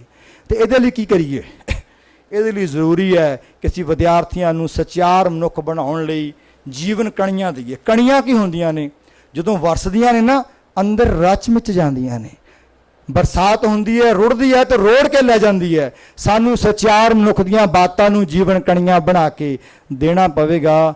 ਤੇ ਤਰਾਸਦੀ ਕੀ ਹੈ? ਇਹੋ ਜਿਹੀਆਂ ਜੀਵਨ ਕਣੀਆਂ ਜਿਹਦੇ ਨਾਲ ਰੱਬ ਦੀ ਯਾਦ ਬਣੀ ਰਵੇ, ਜਿਹਦੇ ਨਾਲ ਧਰਮ ਨਿਰਪੱਖਤਾ ਬੱਚਿਆਂ 'ਚ ਪੈਦਾ ਹੋ ਜਾਵੇ। ਉਹੋ ਜਿਹੀਆਂ ਜੀਵਨ ਕਣੀਆਂ ਜਿਨ੍ਹਾਂ ਬੱਚੇ ਵਿਗਿਆਨਕ ਸੋਚ ਦੇ ਧਾਰਨੀ ਹੋ ਜਾਣ, ਡਿਗਰੀਆਂ ਇਕੱਠੀਆਂ ਕਰਕੇ ਹੱਥਾਂ 'ਚ ਰੰਗ ਬਰੰਗੀਆਂ ਛਾਂਪਾਂ ਨਾ ਪਾਈ ਫਿਰਨ, ਮੌਲੀਆਂ ਨਾ ਬੰਨੀ ਫਿਰਨ, ਤਬੀਤ ਨਾ ਪਾਈ ਫਿਰਨ। ਇਹੋ ਜਿਹੀ ਸਿੱਖਿਆ ਵਿਗਿਆਨਕ ਉਹਨਾਂ ਨੂੰ ਮਿਲ ਸਕੇ, ਉਹਨਾਂ ਵਿੱਚ ਨਵੀਨਤਮ ਸੋਚ ਆ ਸਕੇ। ਇਹ ਤਾਂ ਹੀ ਪੋਸੀਬਲ ਹੈ ਕਿ ਉਹਨਾਂ ਨੂੰ ਸਚਿਆਰ ਮੁਖ ਦੀਆਂ ਜੀਵਨ ਕਣੀਆਂ ਦਈਏ। ਤੇ ਯਾਦ ਰੱਖੀਏ, ਸਾਡਾ ਪੜ੍ਹਾਈ ਕੈਮਿਸਟਰੀ, ਫਿਜ਼ਿਕਸ, ਬਾਇਓਲੋਜੀ ਤੁਹਾਨੂੰ ਵੀ ਭੁੱਲ ਗਈ ਹੋਣੀ ਹੈ। ਕਿਵੇਂ ਕਰਨਾ? ਮੈਨੂੰ ਤਾਂ ਭੁੱਲ ਗਿਆ, ਮੈਨੂੰ ਤਾਂ ਸੋਇਲ ਸਾਇੰਸ ਹੀ ਆਉਂਦੀ ਹੈ, ਮੈਂ ਸਾਰਾ ਕੁਝ ਭੁੱਲ ਗਿਆ। ਤੇ ਸਾਰਿਆਂ ਨਾਲ ਇਦਾਂ ਹੀ ਹੁੰਦਾ। ਕਿੰਨੀਆਂ ਕਿਤਾਬਾਂ ਪੜ੍ਹਦੇ ਆ, ਬਾਕੀ ਭੁੱਲ ਜਾਂਦਾ। ਜਦੋਂ ਸੋਇਲ ਸਾਇੰਸ ਨੂੰ ਪੜ੍ਹਦੇ ਆ ਤੇ ਇਹ ਮਹਿਸੂਸ ਹੋਣ ਲੱਗ ਗਿਆ ਕਿ ਹੁਣ ਇਹ ਵੀ ਨਹੀਂ ਆਉਂਦੀ। ਵਿਸ਼ਾ ਭੁੱਲ ਜਾਂਦੇ ਨੇ, ਪਰ ਜੀਵਨ ਕਣੀਆਂ ਨਹੀਂ ਭੁੱਲਦੇ। ਜਿਹੜੀਆਂ ਜੀਵਨ ਕਣੀਆਂ ਮੈਨੂੰ ਮੇਰੇ ਮਾਸਟਰਾਂ ਨੇ ਦੇ ਦਿੱਤੀਆਂ, ਮੇਰੇ ਅਧਿਆਪਕਾਂ ਨੇ ਦੇ ਦਿੱਤੀਆਂ, ਉਹ ਨਹੀਂ ਭੁੱਲਦੀਆਂ। ਤੇ ਅੱਜ ਦੀਆਂ ਕਿਤਾਬਾਂ ਵਿੱਚ ਜੀਵਨ ਕਣੀਆਂ ਨਹੀਂ ਹਨ, ਇਹ ਸਿਲੇਬਸ ਦੀਆਂ ਕਿਤਾਬਾਂ ਵਿੱਚ ਨਹੀਂ ਮਿਲਦੀਆਂ। ਤੇ ਸਚਿਆਰ ਮਨੁੱਖ ਦੀ ਘਾੜਤ ਲਈ ਆਤਮ ਪ੍ਰਗਾਸ ਨੇ ਇੱਕ ਸੁਪਨਾ ਪਾਲ ਲਿਆ ਹੋਇਆ ਹੈ। ਇੰਨੀ ਰੀਝ ਨਾਲ ਇਹ ਸੁਪਨਾ ਪਾਲਿਆ ਹੈ ਕਿ ਤੁਹਾਡੇ ਸਾਰਿਆਂ ਦਾ ਪਿਆਰ ਮਿਲਿਆ, ਸਤਿਕਾਰ ਮਿਲਿਆ। ਤੇ ਅਸੀਂ ਇਹ ਕਾਰਜ ਤੁਹਾਡੀ ਅਸੀਸ ਨਾਲ ਅੱਜ ਤੋਂ 5 ਸਾਲ ਪਹਿਲਾਂ ਡਾਕਟਰ ਇੰਦਰਜੀਤ ਕੌਰ ਹੋਰਾਂ ਨੇ ਪੁਸਤਕਾਂ ਹੋਰ ਵਿਦਵਾਨਾਂ ਦੇ ਨਾਲ ਲੁਧਿਆਣੇ ਰਿਲੀਜ਼ ਕੀਤੀਆਂ ਸਨ, ਜਿਨ੍ਹਾਂ ਵਿੱਚ ਜੀਵਨ ਕਣੀਆਂ ਹੋਣ। 12 ਪੁਸਤਕਾਂ ਜਿਹੜੀਆਂ ਕਿ ਅੱਜ 300 ਤੋਂ ਵੱਧ ਸਕੂਲਾਂ ਦੇ ਸਿਲੇਬਸ ਦਾ ਸ਼ਿੰਗਾਰ ਨੇ। ਤੇ ਅੱਜ ਤੁਹਾਡੀ ਸਾਰਿਆਂ ਦੀ ਅਸੀਸ ਹੋਈ ਹੈ ਕਿ ਅਗਲੀ ਪੈਨਲ ਚਰਚਾ ਤੋਂ ਪਹਿਲਾਂ ਵਿਦਵਾਨਾਂ ਨੇ 12 ਪੁਸਤਕਾਂ ਦਾ ਇੱਕ ਹੋਰ ਸੈੱਟ ਨੰਨੇ ਮੰਨੇ ਲਾਲਾਂ ਦੇ ਲਈ ਰਿਲੀਜ਼ ਕਰਨਾ। ਇਹ ਸਾਡਾ ਇੱਕ ਸੁਪਨਾ ਹੈ ਕਿ ਤੁਹਾਡੇ ਬੱਚਿਆਂ ਦੇ ਬਸਤੇ ਵਿੱਚ ਜਿੰਨੀਆਂ ਵੀ ਕਿਤਾਬਾਂ ਨੇ, ਖਿਮਾ ਕਰਨਾ, ਅਸੀਂ ਇਹ ਸੁਪਨਾ ਪਾਲ ਲਿਆ, ਅਸੀਂ ਸਾਰੀਆਂ ਹੀ ਰੀਪਲੇਸ ਕਰ ਦੇਣੀਆਂ ਨੇ। ਖਾਲੀ ਕੈਮਿਸਟਰੀ ਪੜ੍ਹਾ ਕੇ ਅਸੀਂ ਪੱਥਰ ਨਹੀਂ ਪੈਦਾ ਕਰਨੇ, ਖਾਲੀ ਮੈਥਮੈਟਿਕਸ ਪੜ੍ਹਾ ਕੇ ਅਸੀਂ ਮਸ਼ੀਨ ਨਹੀਂ ਪੈਦਾ ਕਰਨੀਆਂ। ਜਦੋਂ ਤੱਕ ਸਾਡੇ ਜੀਵਨ ਵਿੱਚ ਸਚਿਆਰਤਾ ਦੀ ਗੱਲ ਨਹੀਂ ਹੋਵੇਗੀ, ਸਾਡੀਆਂ ਕਿਤਾਬਾਂ ਲਈ ਅਸੀਂ ਇਹ ਵਿਸ਼ਵਾਸ ਨਹੀਂ ਰੱਖਦੇ ਕਿ ਧਰਮ ਅਧਿਐਨ ਦੀਆਂ ਵੱਖਰੀਆਂ ਕਿਤਾਬਾਂ ਹੋਣ, ਇੱਕ ਵੱਖਰੇ ਭੈਣ ਜੀ ਹੋਣ ਜਿਹੜੇ ਪਾਠ ਪੜ੍ਹਾਈ ਜਾਣ। ਤੇ ਕੀ ਬਾਕੀ ਦੀਆਂ ਮੈਡਮਾਂ ਨੂੰ ਨਹੀਂ ਪਾਠ ਚਾਹੀਦਾ? ਕਿ ਬਾਕੀ ਦੀਆਂ ਮੈਡਮਾਂ ਨੂੰ ਸਚਿਆਰਤਾ ਨਹੀਂ ਚਾਹੀਦੀ? ਅਸੀਂ ਉਹ ਇਨਕਲਾਬ ਨੂੰ ਅੱਜ ਹੱਥ ਪਾਇਆ ਹੈ ਕਿ ਇਹ ਨੈਤਿਕਤਾ ਦੀ ਗੱਲ ਫਿਜ਼ਿਕਸ ਵਾਲੀ ਮੈਡਮ ਵੀ ਕਰੇਗੀ, ਕੈਮਿਸਟਰੀ ਵਾਲੇ ਵੀ ਕਰੇਗੀ, ਮੈਥਮੈਟਿਕਸ ਵਾਲਾ ਵੀ ਕਰੇਗਾ, ਹਿੰਦੀ ਵਾਲਾ ਵੀ ਕਰੇਗਾ, SST ਵਾਲਾ ਵੀ ਕਰੇਗਾ, ਡਰਾਇੰਗ ਵਾਲਾ ਵੀ ਕਰੇਗਾ, ਆਰਟਸ ਵਾਲਾ ਵੀ ਕਰੇਗਾ। ਸੋ ਇਹ ਇੱਕ ਮਿਸ਼ਨ ਆਤਮ ਪ੍ਰਗਾਸ ਨੂੰ ਪਾਤਸ਼ਾਹ ਨੇ ਬਖਸ਼ਿਸ਼ ਕੀਤਾ ਔਰ ਤੁਹਾਡਾ ਸਾਰਿਆਂ ਦਾ ਨਿੱਘਾ ਪਿਆਰ ਮਿਲ ਰਿਹਾ ਹੈ। ਅਸੀਂ ਯਤਨ ਕਰਾਂਗੇ। ਸਾਡੇ ਕੋਲੇ 70 ਕਿਤਾਬਾਂ ਦਾ ਪ੍ਰੋਜੈਕਟ ਹੈ। 24 ਕਿਤਾਬਾਂ ਅਸੀਂ ਅੱਜ ਜੋ ਪੂਰੀਆਂ ਕਰ ਲਈਆਂ ਨੇ, ਉਹ 70 ਕਿਤਾਬਾਂ ਪੂਰੀਆਂ ਹੁੰਦਿਆਂ ਹੀ ਅਸੀਂ ਬੱਚਿਆਂ ਲਈ ਮੁਕੰਮਲ ਤਬਦੀਲੀ ਦੇਵਾਂਗੇ। ਉਹ ਕੋਈ ਵੀ ਪੜ੍ਹੇਗਾ ਵਿਸ਼ਾ ਤੇ ਉਹਦੇ ਵਿੱਚ ਨੈਤਿਕਤਾ ਆਵੇਗੀ, ਉਹਦੇ 'ਚ ਗੁਰਬਾਣੀ ਆਵੇਗੀ। ਗੁਰਬਾਣੀ ਮੈਂ ਕਈ ਵਾਰੀ ਗੱਲ ਕਰਦਾ, ਮੈਨੂੰ ਵਿਦਵਾਨ ਕਹਿੰਦੇ ਨੇ, ਕਈ ਸੱਜਣ ਕਹਿੰਦੇ ਉਹ ਗੁਰਬਾਣੀ ਦੀ ਗੱਲ ਘੱਟ ਕਰਿਆ ਕਰ, ਲੋਕੀ ਖਿਲਾਫ ਹੋ ਜਾਣਗੇ। ਤੇ ਮੈਂ ਕਹਿੰਦਾ ਆਹੀ ਦਾ ਭੁਲੇਖਾ ਨਾਨਕ ਨੇ ਪਾਇਆ, ਦੁਨੀਆ ਨੇ ਪਾਇਆ, ਨਾਨਕ ਨੇ ਤੋੜਿਆ। ਖਿਲਾਫ ਹੁੰਦੇ ਤਾਂ ਹੋ ਜਾਣ, ਕਿਹਦੇ ਖਿਲਾਫ ਕੌਣ ਹੋਵੇਗਾ? ਜਦ ਮੈਂ ਹੀ ਨਹੀਂ ਹੈ ਤੇ ਉਹ ਵੀ ਨਹੀਂ ਹੈ, ਕੌਣ ਖਿਲਾਫ ਹੋਵੇਗਾ ਤੇ ਕਿਹਦੇ ਖਿਲਾਫ ਹੋ ਗਿਆ? ਤੇ ਸੱਚ ਨੂੰ ਢੱਕ ਢੱਕ ਕੇ ਰੱਖਾਂਗੇ। ਜਦ ਨਾਨਕ ਕੋਲੇ ਜਾਵਾਂਗੇ, ਤੇੜ ਗਾਤਰਾ ਪਾਇਆ ਹੋਊ, ਉਹ ਪਹਿਲਾਂ ਚਪੇੜ ਮਾਰੂ, ਉਹ ਕਮਲਿਆ ਕਾਹਦੇ ਲਈ ਪਾਇਆ ਸੀ? ਸਿੱਖੀ ਦੀ ਗੱਲ ਕਰਨ ਤੋਂ ਡਰਦਾ ਸੀ ਕਿ ਮੈਨੂੰ ਸਿੱਖ ਕਹਿਣਗੇ, ਤੇਰੇ ਖਿਲਾਫ ਹੋ ਜਾਣਗੇ। ਕਮਾਲ ਦੀ ਬਾਤ ਹੈ। ਗੱਲ ਕਰੋ ਖੁੱਲ੍ਹ ਕੇ ਜਾਂ ਫਿਰ ਗੱਲ ਨੂੰ ਛੱਡ ਦਿਓ। ਜੇ ਤੁਹਾਨੂੰ ਆਪਣੀ ਵਿਚਾਰਧਾਰਾ ਤੇ ਕੋਈ ਸ਼ੱਕ ਹੈ, ਛੱਡ ਦਿਓ, ਛੱਡ ਕੇ ਕੋਈ ਦੂਜੀ ਫੜ ਲਵੋ। ਪਰ ਜਿਹੜੀ ਫੜ ਲਈ ਹੈ ਉਹਨੂੰ ਚੰਗੀ ਤਰ੍ਹਾਂ ਫੜ ਲਓ। ਐਵੇਂ ਦੋ ਬੇੜੀਆਂ 'ਚ ਐਵੇਂ ਨਾ ਭੰਬਲ ਭੂਸੇ 'ਚ ਪਾਓ ਤੇ ਲੋਕਾਂ ਨੂੰ ਪਾਓ। ਅਸੀਂ ਗੱਲ ਗੁਰਬਾਣੀ ਦੀ ਕਰਨੀ ਹੈ, ਕਿਉਂਕਿ ਗੱਲ ਗੁਰਬਾਣੀ ਦੀ ਅਕੈਡਮਿਕ ਹੈ, ਧਰਮ ਨਿਰਪੱਖ ਹੈ, ਸਾਇੰਟੀਫਿਕ ਹੈ, ਮਾਡਰਨ ਹੈ। ਸੋ ਅਸੀਂ ਇਹ ਪੁਸਤਕਾਂ, ਇਹ 12 ਪੁਸਤਕਾਂ ਤੁਹਾਨੂੰ ਪਹਿਲਾਂ ਭੇਂਟ ਕੀਤੀਆਂ ਸਨ। ਇਹ ਜੋ ਪੁਸਤਕਾਂ ਹੁਣ ਰਿਲੀਜ਼ ਹੋਣ ਰਹੀਆਂ, ਮੈਂ ਥੋੜ੍ਹੀ ਜਿਹੀ ਝਾਤ ਤੁਸੀਂ ਦੇਣੀ ਚਾਹੁੰਦਾ। 6 ਪੁਸਤਕਾਂ ਅਸੀਂ ਪੰਜਾਬੀ ਦੀਆਂ ਦਿੱਤੀਆਂ ਨੇ। ਪੰਜਾਬੀ ਦੇ ਵੱਡੇ ਵੱਡੇ ਮਾਹਰਾਂ ਨੂੰ ਮਿਲਣ ਦਾ, ਬੈਠਣ ਦਾ ਉਪਰਾਲਾ ਕੀਤਾ ਗਿਆ। ਪੰਜਾਬੀ ਯੂਨੀਵਰਸਿਟੀ ਤੋਂ ਸੱਜੇ ਖੱਬੇ ਜਿੱਥੇ ਪੰਜਾਬੀ ਨੂੰ ਜਾਣਨ ਵਾਲੇ ਲੋਕ ਬੈਠੇ ਨੇ, ਉਹਨਾਂ ਲੰਮੀਆਂ ਵਿਚਾਰਾਂ ਕਰਨ ਤੋਂ ਬਾਅਦ ਅਸੀਂ ਇਹ 6 ਪੁਸਤਕਾਂ ਪੰਜਾਬੀ ਦੇ ਦਿੱਤੀਆਂ ਨੇ। ਔਰ ਪੰਜਾਬੀ ਦਾ ਮੁੱਢ ਬਣਨ ਵਾਸਤੇ ਅਸੀਂ ਯਤਨ ਕੀਤਾ ਕਿ ਮੁਕੰਮਲ ਪੈਕੇਜ ਮਿਲ ਜਾਵੇ। 6 ਪੁਸਤਕਾਂ ਦਾ ਇਹ ਸੈੱਟ ਹੈ। ਜੋ 6 ਪੁਸਤਕਾਂ ਜੋ ਅੱਜ ਰਿਲੀਜ਼ ਹੋਣੀਆਂ ਹਨ 12, ਉਹਨਾਂ ਵਿੱਚੋਂ 6 ਪੰਜਾਬੀ ਦਾ ਬੰਨ ਬਣਦੀਆਂ ਨੇ, 2 ਪਲੇ ਕਾਰਡ ਨੇ, 4 ਵਰਕ ਬੁੱਕਸ ਨੇ। ਔਰ ਇਹਨਾਂ ਪੁਸਤਕਾਂ ਨੂੰ ਅਸੀਂ ਇਸ ਤਰ੍ਹਾਂ ਤਿਆਰ ਕੀਤਾ, ਕਿਸੇ ਨੂੰ ਹਿੰਦੀ ਆਉਂਦੀ ਹੈ ਨਾ, ਉਹ ਵੀ ਪੰਜਾਬੀ ਸਿੱਖ ਸਕਦਾ ਹੈ। ਕਿਸੇ ਨੂੰ ਅੰਗਰੇਜ਼ੀ ਆਉਂਦੀ ਆ, ਉਹ ਵੀ ਪੰਜਾਬੀ ਸਿੱਖ ਸਕਦਾ ਹੈ। ਹਰ ਚੀਜ਼ ਉਹਦੀ ਇੰਗਲਿਸ਼ ਤੇ ਹਿੰਦੀ ਵਿੱਚ ਪ੍ਰੋਨੰਸੀਏਸ਼ਨ ਵੀ ਅਵੇਲੇਬਲ ਹੈ, ਔਰ ਹਿੰਦੀ ਤੇ ਇੰਗਲਿਸ਼ ਦੇ ਵਿੱਚ ਉਹਦਾ ਮੀਨਿੰਗ ਵੀ ਅਵੇਲੇਬਲ ਹੈ। ਅਸੀਂ ਇਹਨਾਂ ਕਿਤਾਬਾਂ ਵਿੱਚ ਲਿਖੇ ਹੋਏ ਹਰ ਅੱਖਰ ਨੂੰ 6 ਵਾਰ ਲਿਖਿਆ ਹੈ। 2 ਵਾਰ ਪੰਜਾਬੀ ਵਿੱਚ, 2 ਵਾਰ ਹਿੰਦੀ ਵਿੱਚ, 2 ਵਾਰ ਅੰਗਰੇਜ਼ੀ ਵਿੱਚ। ਇੰਗਲਿਸ਼ ਪ੍ਰੋਨੰਸੀਏਸ਼ਨ, ਇੰਗਲਿਸ਼ ਵਿੱਚ ਮੀਨਿੰਗ, ਹਿੰਦੀ 'ਚ ਪ੍ਰੋਨੰਸੀਏਸ਼ਨ, ਹਿੰਦੀ ਵਿੱਚ ਮੀਨਿੰਗ, ਪੰਜਾਬੀ ਵਿੱਚ ਪ੍ਰੋਨੰਸੀਏਸ਼ਨ, ਪੰਜਾਬੀ ਵਿੱਚ ਮੀਨਿੰਗ। ਤੁਸੀਂ ਦੇਖ ਸਕਦੇ ਹੋ ਇਹ ਭਾਨ ਹੈ, ਭਾਨ ਸੂਰਜ ਹੈ। ਅਸੀਂ ਯਤਨ ਕੀਤਾ ਹੈ ਕਿ ਗੁਰਬਾਣੀ ਦੀ ਵੋਕੈਬਲਰੀ ਨੂੰ, ਗੁਰਬਾਣੀ ਨੂੰ ਵਿਦਿਅਕ ਅਦਾਰਿਆਂ ਵਿੱਚ ਲੈ ਕੇ ਆਈਏ। ਜਦੋਂ ਬੱਚਿਆਂ ਨੂੰ ਇਹ ਵੋਕੈਬਲਰੀ ਪਤਾ ਹੋਵੇਗੀ ਤੇ ਉਹ ਬਾਣੀ ਸੁਣਨਗੇ, ਉਹਨੂੰ ਕਿਸੇ ਕਥਾ ਵਾਚਕ ਦੀ ਲੋੜ ਨਹੀਂ ਹੋਵੇਗੀ, ਉਹਨੂੰ ਆਪਣੇ ਆਪ ਸਮਝ ਆ ਰਿਹਾ। ਅਸੀਂ ਗੁੰਮ ਕਰ ਦਿੱਤਾ ਭਾਨ, ਭਾਨ ਸੂਰਜ ਹੁੰਦਾ ਹੈ। ਊੜਾ ਊਂਠ ਪੜ੍ਹੀ ਜਾਂਦੇ ਆ। ਖਿਮਾ ਕਰਨਾ, ਮੈਨੂੰ ਕਹਿ ਲੈਣ ਦੇਣਾ, ਮੇਰੇ ਤੋਂ ਬਜ਼ੁਰਗ ਬੈਠੇ ਨੇ, ਜਦੋਂ ਇਹਨਾਂ ਨੇ ਆਪਣੀ ਪੜ੍ਹਾਈ ਸ਼ੁਰੂ ਕੀਤੀ ਸੀ ਸਾਇੰਸ ਦੀ, ਤਾਂ ਇਹਨਾਂ ਕਿਤਾਬਾਂ ਪਤਾ ਨਹੀਂ ਕਿਹੋ ਜਿਹੀਆਂ ਹੋਣੀਆਂ। ਡਾਕਟਰ ਚਰਨਗਮ ਸਿੰਘ ਇਸ਼ਾਰਾ ਕਰ ਗਏ ਨੇ, ਮੈਂ ਪੜ੍ਹੀਆਂ ਸਨ, ਮੇਰੀਆਂ ਹੋਰ ਵਧੀਆ ਸਨ। ਹੁਣ ਮੇਰੇ ਬੱਚੇ ਪੜ੍ਹ ਰਹੇ ਨੇ ਤਾਂ ਉਹ ਕਿਤਾਬਾਂ 'ਚ ਇੰਨਾ ਇਨਕਲਾਬ ਆ ਗਿਆ। ਪਰ ਪੰਜਾਬੀ ਦੀਆਂ ਕਿਤਾਬਾਂ ਉਹੀ ਊੜਾ ਊਂਠ ਹੀ ਪੜ੍ਹੀ ਜਾਂਦੇ ਆ, ਆੜਾ ਅੰਬ ਹੀ ਪੜ੍ਹੀ ਜਾਂਦੇ ਆ। ਕਮਾਲ ਹੋ ਗਈ। ਅਸੀਂ 6 ਪੁਸਤਕਾਂ ਦੇ ਵਿੱਚ 6 ਵੱਖਰੇ ਅੱਖਰ ਦਿੱਤੇ ਨੇ, ਹੋਰ ਅਸੀਂ ਹਰ ਅੱਖਰ ਦੇ ਅੱਗੇ ਲਗਭਗ 40 ਅੱਖਰ ਹੋਰ ਦਿੱਤੇ ਨੇ, ਜਿਨ੍ਹਾਂ ਬਾਰੇ ਬੱਚੇ ਉਹਦਾ ਗਿਆਨ ਹਾਸਲ ਕਰ ਸਕਦੇ ਨੇ। ਊੜੇ ਨੂੰ ਪੰਜਾਬੀ 'ਚ ਵੀ ਲਿਖਿਆ, ਹਿੰਦੀ 'ਚ। ਗੁਰੂ ਸਾਹਿਬ ਨੇ ਚੂਹੇ ਨੂੰ ਊਂਦਰ ਕਿਹਾ, ਊੜਾ ਊਂਦਰ। ਗੱਗਾ ਗਗਨ, ਗਗਨ ਮੈਂ ਥਾਲ। ਕੱਕਾ ਕੁੰਚਰ, ਗੁਰੂ ਸਾਹਿਬ ਨੇ ਚਿੰਟੀ ਤੇ ਕੁੰਚਰ ਅਸਥੂਲਾ। ਕਿਉਂ ਨਹੀਂ ਪਤਾ ਸਾਡੇ ਬੱਚਿਆਂ ਨੂੰ ਵੀ? ਇਹ ਕੋਈ ਫਾਰਸੀ ਜਾਂ ਅਸੀਂ ਉਹ ਸੰਸਕ੍ਰਿਤ ਨਹੀਂ ਰੱਖਣੀ ਕਿ ਬੱਚਿਆਂ ਨੂੰ ਕੋਈ ਗੁਰਬਾਣੀ ਜਿਹੜਾ ਕਿਤੇ ਵਿਸ਼ੇਸ਼ ਕੋਈ ਬੰਦਾ ਸਿਖਾਊਗਾ ਆ ਕੇ। ਅਸੀਂ ਵੋਕੈਬਲਰੀ ਉਹਨਾਂ ਦੀ ਸਟਰੋਂਗ ਕਰ ਦੇਣੀ ਹੈ ਤਾਂ ਕਿ ਉਹ ਆਪ ਹੀ ਸਮਝ ਸਕਦੇ ਆ। ਜੱਜਾ ਜੂੜਾ, ਉਜਾਗਰੀ ਗੁਰੂ ਸਾਹਿਬ ਨੇ ਕਿਹਾ ਲੈਂਪ ਨੂੰ, ਲਾਲਟਨ ਨੂੰ, ਊੜਾ ਉਜਾਗਰੀ। ਇਹ ਪਹਿਲੀ ਪੁਸਤਕ ਵਿੱਚ ਸਿਰਫ ਊੜਾ ਲਿਖਣਾ ਸਿਖਾਇਆ ਗਿਆ, ਕਿਸ ਤਰ੍ਹਾਂ ਪਹਿਲੀ ਲਾਈਨ ਖਿੱਚਣੀ ਹੈ, ਫਿਰ ਦੂਜੀ ਕਿਵੇਂ ਪਾਉਣੀ ਹੈ, ਤੀਜੀ ਕਿਵੇਂ ਪਾਉਣੀ ਹੈ, ਅੱਖਰ ਦੀ ਬਣਤਰ ਕਿਵੇਂ ਪੂਰੀ ਹੋਣੀ ਹੈ। ਉਸ ਤੋਂ ਜਿਹੜੀ ਸੈਕੰਡ ਬੁੱਕ ਹੈ 'ਚ 2-2 ਅੱਖਰਾਂ ਵਾਲੇ ਸ਼ਬਦ ਨੇ, ਹਰ ਅੱਖਰ ਨੂੰ ਉਸੇ ਤਰ੍ਹਾਂ ਫੇਰ ਅੰਗਰੇਜ਼ੀ ਹਿੰਦੀ ਵਿੱਚ ਲਿਖਿਆ ਗਿਆ। ਥਰਡ ਕਿਤਾਬ ਹੈ, ਗੁਰੂ ਸਾਹਿਬ ਨੇ ਊਂਠ ਨੂੰ ਕਰ ਹਲਾ ਕਿਹਾ ਜੀ, ਕਰ ਹਲਾ, ਕੱਕਾ ਕਰ ਹਲਾ। ਔਰ ਇਹ ਇਸ ਤੀਜੀ ਕਿਤਾਬ 'ਚ ਸੀ 3 ਤੇ 4 ਅੱਖਰਾਂ ਵਾਲੇ ਜਗਤ, ਜੁਗਤ, ਜੁਗਾਦ, ਜਮਦੂਤ, ਜਵਾਹਰ। ਇਹ ਸਾਰੇ ਸ਼ਬਦ ਫਿਰ ਉਹਨਾਂ 3 ਲੈਂਗੁਏਜ ਦਿੱਤੇ ਨੇ। ਸਾਡੇ ਬੱਚਿਆਂ ਨੂੰ ਪਤਾ ਹੋਵੇ ਤਸਵੀ ਕੀ ਹੁੰਦੀ ਹੈ, ਤਸਕਰ ਕੀ ਹੁੰਦਾ, ਤਨਖਾਹੀਆ ਕੀ ਹੁੰਦਾ, ਤ੍ਰਿਸ਼ਨਾ ਕੀ ਹੁੰਦੀ ਹੈ, ਤੁਖਾਰ ਠੰਡ ਨੂੰ ਕਹਿੰਦੇ ਨੇ। ਔਰ ਚੌਥੀ ਕਿਤਾਬ ਵਿੱਚ ਅਸੀਂ ਲਗਾ ਮਾਤਰਾ ਸਿਖਾਈਆਂ ਨੇ। ਪਹਿਲੀ ਕਿਤਾਬ 'ਚ ਪੰਜਾਬੀ ਦੇ ਜਿਹੜੇ ਐਲਫਾਬੈਟਸ, ਔਰ ਇਹ ਚੌਥੀ ਕਿਤਾਬ ਦੇ ਵਿੱਚ ਮਾਤਰਾਵਾਂ ਸਾਰੀਆਂ ਮੁਕਤੇ ਤੋਂ ਸ਼ੁਰੂ ਹੋ ਕੇ ਮਹਾਰਨੀ ਸਾਰੀ। ਇਸ ਟਾਈਟਲ ਤੇ ਦੇਖ ਸਕਦੇ ਹੋ, ਸਲਲ ਪਾਣੀ ਨੂੰ ਕਿਹਾ ਗਿਆ, ਸੱਸਾ ਲੱਲਾ ਲੱਲਾ। ਹੈਵਰ ਘੋੜੇ ਨੂੰ ਕਿਹਾ ਗਿਆ। ਔਰ ਇਹ ਕੱਲੀ ਕੱਲੀ ਮਾਤਰਾ ਉੱਤੇ ਸ਼ਬਦ ਦਿੱਤੇ ਨੇ, ਉਹਨਾਂ ਦਾ ਅਭਿਆਸ ਦਿੱਤਾ ਹੈ। ਸੋ ਇਹਨਾਂ ਬੁੱਕਸ ਵਿੱਚ ਅਸੀਂ ਉਹ ਵੀ ਯਤਨ ਕੀਤਾ ਹੈ ਕਿ ਜਿਹੜੀਆਂ ਗੱਲਾਂ ਹੋਰ ਸਾਡੇ ਆਮ ਅਸੀਂ ਬੱਚਿਆਂ ਨੂੰ ਚਾਹੁੰਦੇ ਹਾਂ ਮਹੀਨਿਆਂ ਦੇ ਨਾਂ ਪਤਾ ਹੋਣ, ਉਹ ਵੀ ਅਸੀਂ ਦੇ ਦਿੱਤੇ। ਜੋ ਅੰਗਰੇਜ਼ੀ ਦੇਸੀ ਰੁੱਤਾਂ ਹਫ਼ਤੇ, ਤਾਂ ਕਿ ਉਹਨਾਂ ਵਾਸਤੇ ਨੂੰ ਵੱਖਰੀਆਂ ਕਿਤਾਬਾਂ ਦੀ ਲੋੜ ਨਹੀਂ। ਪਰ ਮੈਂ ਫੇਰ ਗੱਲ ਕਹਾਂਗਾ, ਸਾਡਾ ਟੀਚਾ ਕੋਈ ਧਰਮ ਦੀਆਂ ਪੁਸਤਕਾਂ ਪ੍ਰਕਾਸ਼ਿਤ ਕਰਨਾ ਨਹੀਂ, ਸਾਡਾ ਟੀਚਾ ਸਾਰੀਆਂ ਪੁਸਤਕਾਂ ਨੂੰ ਰਿਵਾਈਜ਼ ਕਰ ਦੇਣਾ ਹੈ ਜਿਨ੍ਹਾਂ ਵਿੱਚ ਗੁਰਬਾਣੀ ਤੇ ਦੁਨਿਆਵੀ ਵਿਦਿਆ ਦਾ ਮੁਕੰਮਲ ਸੁਮੇਲ ਹੋਵੇ।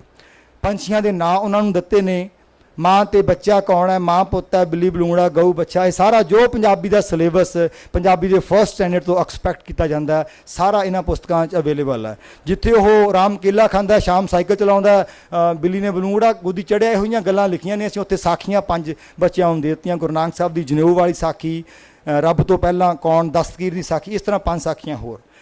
ਅਗਲੀਆਂ ਅਸੀਂ ਆਰਟਸ ਬੁੱਕਸ 2 ਅੱਜ ਪੇਸ਼ ਕਰ ਰਹੇ ਹਾਂ, ਜਿਹਦੇ ਵਿੱਚ ਦੁਨਿਆਵੀ ਜੋ ਬੱਚੇ ਕਰਦੇ ਨੇ ਡਰਾਇੰਗ ਵਿੱਚ, ਪਹਿਲਾਂ ਅਸੀਂ ਰੰਗਮਾਲਾ ਦਿੱਤੀਆਂ ਹੋਈਆਂ ਨੇ, ਉਹ ਵੱਡੇ ਬੱਚਿਆਂ ਵਾਸਤੇ ਸਨ, ਇਹ ਛੋਟੀਆਂ ਕਲਾਸਾਂ ਵਾਸਤੇ, ਨਰਸਰੀ LK UKG ਵਾਸਤੇ ਛੋਟੇ ਸੀਨ, ਕੜਾ, ਗੁਰਜ, ਸਨੋਮੈਨ ਬੱਚੇ ਰੂਹ ਨਾਲ ਬਣਾਉਂਦੇ ਨੇ। ਸਾਰੀਆਂ ਕ੍ਰੀਏਟਿਵ ਬੁੱਕਸ ਨੇ, ਹਰ ਬੁੱਕ ਦੇ ਵਿੱਚ 12-13 ਤਰ੍ਹਾਂ ਦੀ ਸਮੱਗਰੀ ਯੂਜ਼ ਹੁੰਦੀ ਹੈ। ਅਸੀਂ ਸਾਡੇ ਕੋਲ ਮੈਡਮ ਗੁਣਵੰਤ ਕੌਰ ਬੈਠੇ ਨੇ ਗੁਰੂ ਨਾਨਕ ਇੰਟਰਨੈਸ਼ਨਲ ਲੁਧਿਆਣਾ ਤੋਂ, ਮੈਨੂੰ ਯਾਦ ਅਸੀਂ ਪਹਿਲੀ ਵਾਰ ਜਿਹਨਾਂ ਕੋਲ ਪੁਰਾਣੀਆਂ ਕਿਤਾਬਾਂ, ਅੱਜ ਤੋਂ 5 ਸਾਲ ਪੁਰਾਣੀ ਗੱਲ ਲੈ ਕੇ ਗਏ, ਔਰ ਮੈਂ ਕਹਾਂ ਇਹ ਜਿਹੜੀਆਂ ਕਿਤਾਬਾਂ ਬਣੀਆਂ ਮੈਡਮ ਗੁਣਵੰਤ ਕੌਰ ਦਾ ਸੁਪਨਾ ਸੀ। ਇਹ ਕਹਿੰਦੇ ਇਹੋ ਜਿਹਾ ਕੁਝ ਬਣਾਓ। ਅਸੀਂ ਬੱਚਿਆਂ ਨੂੰ ਸਕ੍ਰੈਪ ਬੁੱਕ ਲੈ ਕੇ ਆਉਂਦੇ ਹਾਂ, ਕਟਿੰਗ ਕਰਾਉਂਦੇ ਹਾਂ, ਡਰਾਇੰਗ ਬੁੱਕ 'ਚ ਪਤਾ ਨਹੀਂ ਕੀ ਕੁਝ ਹੋਰ ਵੀ ਕਰਾਉਂਦੇ ਹਾਂ, ਆਪਣੇ 'ਚ ਉਹ ਪਾਓ। ਇਹਨਾਂ ਕਿਤਾਬਾਂ 'ਚ ਬੱਚਿਆਂ ਨੂੰ 12-13 ਤਰ੍ਹਾਂ ਦਾ ਮਟੀਰੀਅਲ ਯੂਜ਼ ਕਰਨਾ ਪੈਂਦਾ ਤਾਂ ਕਿ ਹਰ ਤਰ੍ਹਾਂ ਦਾ ਆਰਟ ਜਿਹੜਾ ਉਹ ਕਰ ਸਕਣ। ਇਹ ਸੈਕੰਡ ਬੁੱਕ ਆ, ਇਹ ਥੋੜ੍ਹੀਆਂ ਵੱਡੀਆਂ ਚੀਜ਼ਾਂ ਨੇ, ਪਹਿਲੇ ਛੋਟੀਆਂ ਚੀਜ਼ਾਂ ਸਨ, ਵੱਡਾ ਬਰੀਕੀ 'ਚ ਰੰਗ ਭਰ ਸਕਦਾ ਹੈ। ਔਰ ਯਤਨ ਕੀਤਾ ਪੰਜਾਬ ਦਾ ਸੱਭਿਆਚਾਰ ਇਹਨਾਂ ਕਿਤਾਬਾਂ ਵਿੱਚ ਪਾ ਦਈਏ, ਗੁਰਬਾਣੀ ਨਾਲ ਜੁੜੀਆਂ, ਸਾਡੇ ਇਸੇ ਵਿਰਸੇ ਨਾਲ ਜੁੜੇ ਪੰਛੀ, ਉਹ ਸਭ ਐਡ ਕੀਤੇ ਨੇ। ਇੱਕ ਹਿਡਨ ਫਿਗਰ ਹੈ ਐਲੀਫੈਂਟ ਦੀ। ਸੋ ਇਸ ਤਰ੍ਹਾਂ ਇਹ 2 ਕਿਤਾਬਾਂ ਨੇ। ਸਕ੍ਰੈਪ ਬੁੱਕ, ਅੱਜ ਕੱਲ੍ਹ ਬੱਚਿਆਂ ਨੂੰ ਅਸੀਂ ਬਾਹਰੋਂ ਕਹਿੰਦੇ ਉਹ ਪੰਛੀ ਲਿਆਓ, ਦੇਸ਼ ਭਗਤ ਲਿਆਓ, ਫਲੈਗਸ ਲਿਆਓ, ਕੱਟ ਕੇ ਸਕ੍ਰੈਪ 'ਤੇ ਲਾਓ। ਅਸੀਂ ਇਹ ਸਕ੍ਰੈਪ ਬੁੱਕਸ ਵਿੱਚ ਵੀ ਆਪਣਾ ਕਲਚਰ ਪੇਸ਼ ਕੀਤਾ ਹੈ। ਹੈਬਿਟ ਚੰਗੀਆਂ ਕੀ ਨੇ? ਉੱਠ ਕੇ ਬਰੱਸ਼ ਕਰਨਾ, ਇਹੀ ਨਹੀਂ ਹੈ। ਉੱਠ ਕੇ ਪਰਮਾਤਮਾ ਅੱਗੇ ਹੱਥ ਜੋੜਨੇ, ਇਹ ਕਿਸੇ ਜਿਹੜਾ ਬਾਜ਼ਾਰ 'ਚੋਂ ਸਾਨੂੰ ਕਾਰਡ ਮਿਲਦਾ ਕਿਸੇ ਉੱਤੇ ਨਹੀਂ ਮਿਲਦਾ। ਤੁਹਾਡਾ ਬੱਚਾ ਕਿਤੋਂ ਘੱਟ ਕੇ ਨਹੀਂ ਲਾ ਸਕਦਾ, ਤੁਹਾਨੂੰ ਕਿਤੋਂ ਨਹੀਂ ਮਿਲਦਾ। ਪ੍ਰਸ਼ਾਦਾ ਛਕਣ ਲੱਗਿਆ ਬੱਚੇ ਨੇ ਹੱਥ ਬੰਨ੍ਹ ਕੇ ਅਰਦਾਸ ਕਰਨੀ ਹੈ। ਸਾਡੀ ਸਕ੍ਰੈਪ ਬੁੱਕ 'ਚ ਵੀ ਤਸਵੀਰ ਬੱਚੇ ਨੇ ਕੱਟ ਕੇ ਪੇਸ਼ ਕਰਨੀ ਹੈ ਕਿ ਹੱਥ ਬੰਨ੍ਹਣਾ ਹੈ, ਕੀਰਤਨ ਕਰਨਾ ਹੈ, ਗੱਤਕਾ ਖੇਡਣਾ ਹੈ। ਆ ਸੜਕ 'ਤੇ ਇੱਕ ਬਜ਼ੁਰਗ ਜਾ ਰਿਹਾ, ਉਹਦਾ ਹੱਥ ਫੜ ਕੇ ਉਹਨੂੰ ਸੜਕ ਪਾਰ ਕਰਾਉਣੀ ਹੈ। ਇਹ ਚੰਗੀਆਂ ਆਦਤਾਂ ਨੇ। ਇਸ਼ਨਾਨ ਕਰਨਾ ਹੈ, ਆਪਣੀ ਕਕਾਰਾਂ ਨੂੰ ਸਿਰ ਦੇ ਉੱਤੇ ਸਾਂਭ ਕੇ ਕਕਾਰਾਂ ਦਾ ਸਤਿਕਾਰ ਕਰਦੇ ਹਾਂ ਇਸ਼ਨਾਨ ਕਰਨਾ, ਐਕਸਰਸਾਈਜ਼ ਕਰਨੀ ਆ। ਇਹ ਕਿਤਾਬਾਂ ਵਿੱਚ ਕਲਰਡ ਤਸਵੀਰਾਂ ਨੇ, ਬੱਚਿਆਂ ਨੇ ਕੱਟ ਕੇ ਪੇਸ਼ ਕਰਨੀਆਂ ਨੇ। ਗੁਰਦੁਆਰਾ ਸਾਹਿਬ ਵਿੱਚ ਕੀ ਚਾਹੀਦਾ ਹੈ, ਜੋ ਅਸੀਂ ਘਰੇ ਗੁਰੂ ਸਾਹਿਬ ਨੂੰ ਲਿਆਉਣਾ ਵੀ ਸਾਨੂੰ ਦੇਖਣਾ ਪਵੇਗਾ, ਚੰਦੋਆ ਹੈ ਕਿ ਨਹੀਂ, ਘੜਿਆਲ ਹੈ ਕਿ ਨਹੀਂ, ਪਾਲਕੀ ਹੈ ਕਿ ਨਹੀਂ, ਚੌਰ ਹੈ ਕਿ ਨਹੀਂ। ਇਹ ਚੀਜ਼ਾਂ ਅਸੀਂ ਦੁਨਿਆਵੀ ਵਿਦਿਆ ਵੀ ਨਾਲ ਸਾਰੀ ਦੇ ਦਿੱਤੀ ਹੈ ਕਿ ਐਕੁਆਟਿਕ ਐਨੀਮਲਸ ਕਿਹੜੇ ਨੇ, ਬੱਚੇ ਨੂੰ ਪਤਾ ਹੋਵੇ ਪਾਣੀ 'ਚ ਰਹਿਣ ਵਾਲੇ ਕਿਹੜੇ ਹੈ, ਬੱਚੇ ਨੂੰ ਪਤਾ ਹੋਵੇ ਅੰਮ੍ਰਿਤ ਛਕਾਉਣ ਵੇਲੇ ਕਿਹੜੀਆਂ ਚੀਜ਼ਾਂ ਦੀ ਲੋੜ ਪੈਂਦੀ ਹੈ, ਬੱਚੇ ਨੂੰ ਪਤਾ ਹੋਵੇ ਮਨੁੱਖ ਇਵੋਲਵ ਕਿਵੇਂ ਹੋਇਆ। ਜਿਹੜਾ ਮਨੁੱਖ ਦਿਖਾਇਆ ਹੁੰਦਾ ਉਹ ਕਲੀਨ ਸ਼ੇਵ ਕੀਤਾ, ਉਹ ਕਿਵੇਂ ਇਵੋਲਵ ਕਹਿ ਸਕਦੇ ਹੋ? ਉਹ ਤਾਂ ਮਨੁੱਖ ਨੇ ਆਪਣੇ ਆਪ ਨੂੰ ਕਲੀਨ ਸ਼ੇਵ ਕੀਤਾ ਹੈ। ਸਾਰੀਆਂ ਕਿਤਾਬਾਂ 'ਚ ਉਹ ਲੱਗਿਆ ਹੁੰਦਾ। ਦੱਸੇ ਕੋਈ ਮੈਂ ਬਾਂਹ ਖੜੀ ਕਰਕੇ ਕਹਿਣਾ, ਕੋਈ ਮੇਰੀ ਬਾਂਹ ਫੜ ਲਵੇ ਆ ਕੇ, ਕਿਸੇ ਮਾਂ ਦੀ ਕੁੱਖ ਵਿੱਚੋਂ ਪੈਦਾ ਹੁੰਦਾ ਇੱਦਾਂ ਕੋਈ? ਅਸੀਂ ਉਹੀ ਪੜ੍ਹਾਈ ਜਾ ਰਹੇ ਹਾਂ। ਸਚਿਆਰ ਕਿਵੇਂ ਬਣਾਵਾਂਗੇ? ਸੱਚ ਤਾਂ ਦੱਬ ਕੇ ਥੱਲੇ ਰੱਖਿਆ ਹੋਇਆ, ਡਰੀ ਜਾਂਦੇ ਆ ਕਿ ਸਾਨੂੰ ਲੋਕੀ ਸਿੱਖ ਨਾ ਕਹਿ ਜਾਣ। ਜੋ ਪਰਮਾਤਮਾ ਨੇ ਪੈਦਾ ਕੀਤਾ, ਉਹ ਸਰੂਪ ਪੈਦਾ ਕੀਤਾ। ਉਹ ਗੁਰੂ ਨਾਨਕ ਨੇ ਕੋਈ ਵੱਖਰਾ ਮਿਸ਼ਨ ਨਹੀਂ ਚਲਾਇਆ। ਗੁਰੂ ਨਾਨਕ ਪਾਤਸ਼ਾਹ ਨੇ ਇੱਕ ਮਨੁੱਖ ਬਣਾਇਆ, ਸਚਿਆਰ ਮਨੁੱਖ। ਉਹਦਾ ਸਰੂਪ ਇਹੀ ਸੀ ਭਾਈ। ਮਿੱਤਰ ਕੀੜੇ ਕਿਹੜੇ ਨੇ? ਸਾਡਾ ਪਿੰਡ ਦਾ ਘਰ ਉਹ ਗੁੰਮ ਗਿਆ, ਯਾਦ ਹੀ ਨਹੀਂ। ਹੱਟ ਵੀ ਹੁੰਦੇ ਸੀਗੇ, ਮੰਜਾ ਵੀ ਹੁੰਦਾ ਸੀ, ਹੈ ਨਾ। ਪਿੰਡ ਦੀ ਕੰਧ ਬਾਹਰੋਂ ਲਿਪੀ ਵੀ ਹੁੰਦੀ ਸੀ, ਸਾਰਿਆਂ ਨੇ ਢਾਹ ਕੇ ਪਾ ਲਈਆਂ। ਮੈਂ ਨਹੀਂ ਕਹਿੰਦਾ ਗਲਤ ਕੀਤਾ, ਪਰ ਸੱਭਿਆਚਾਰ ਵੀ ਕੋਈ ਚੀਜ਼ ਹੁੰਦਾ, ਉਹਨੂੰ ਸੰਭਾਲਣਾ ਵੀ ਜ਼ਰੂਰੀ ਹੁੰਦਾ। ਕਿਤੇ ਕਿਤੇ ਪਿੰਡ ਦੀ ਕੰਧ ਕੱਚੀ ਰੱਖ ਲੈਣੀ ਚਾਹੀਦੀ। ਮੇਰੇ ਪਿੰਡ ਦੀ ਕੰਧ ਅਜੇ ਵੀ ਲਿਪੀ ਹੋਈ ਹੈ। ਆਤਮ ਪ੍ਰਕਾਸ਼ ਸਕ੍ਰੈਪ ਬੁੱਕ ਇਹ ਦੂਜੀ ਹੈ, ਨਾ ਕੋਈ ਬੈਰੀ ਨਹੀਂ ਬੇਗਾਨਾ। ਗੁਰੂ ਹਰਕ੍ਰਿਸ਼ਨ ਪਾਤਸ਼ਾਹ ਨੇ ਕਿਵੇਂ ਸੇਵਾ ਕੀਤੀ? ਗੁਰੂ ਹਰਰਾਏ ਪਾਤਸ਼ਾਹ ਨੇ ਸ਼ਾਹਜਹਾਂ ਨੂੰ ਮਾਫ ਕਰ ਦਿੱਤਾ। ਗੁਰੂ ਅਰਜਨ ਸਾਹਿਬ ਨੂੰ ਤਤੀ ਤਵੀ ਤੇ ਬਿਠਾਉਂਦਾ ਜਹਾਂਗੀਰ। ਸ਼ਾਹਜਹਾਂ ਦੇ ਬੇਟੇ ਨੂੰ ਇੱਕ ਜੜੀ ਚਾਹੀਦੀ ਹੈ ਗੁਰੂ ਹਰਰਾਏ ਸਾਹਿਬ ਕੋਲੋਂ, ਤੇ ਆ ਗਿਆ ਗਲ ਵਿੱਚ ਪੱਲਾ ਪਾ ਕੇ ਗੁਰੂ ਸਾਹਿਬ ਨੇ ਮਾਫ ਹੀ ਕਰ ਦਿੱਤਾ। ਕਿਤੇ ਦੁਨੀਆ ਦੀ ਹਿਸਟਰੀ ਵਿੱਚ ਪੜ੍ਹਿਆ ਕੋਈ ਤਾਂ ਦੁਸ਼ਮਣ ਆਇਆ ਹੋਵੇ, ਪਹਿਲਾਂ ਉਹਨੂੰ ਕੈਦ ਕੀਤਾ ਜਾਂਦਾ, ਫਿਰ ਤਸੀਹੇ ਦਿੱਤੇ ਜਾਂਦੇ ਨੇ।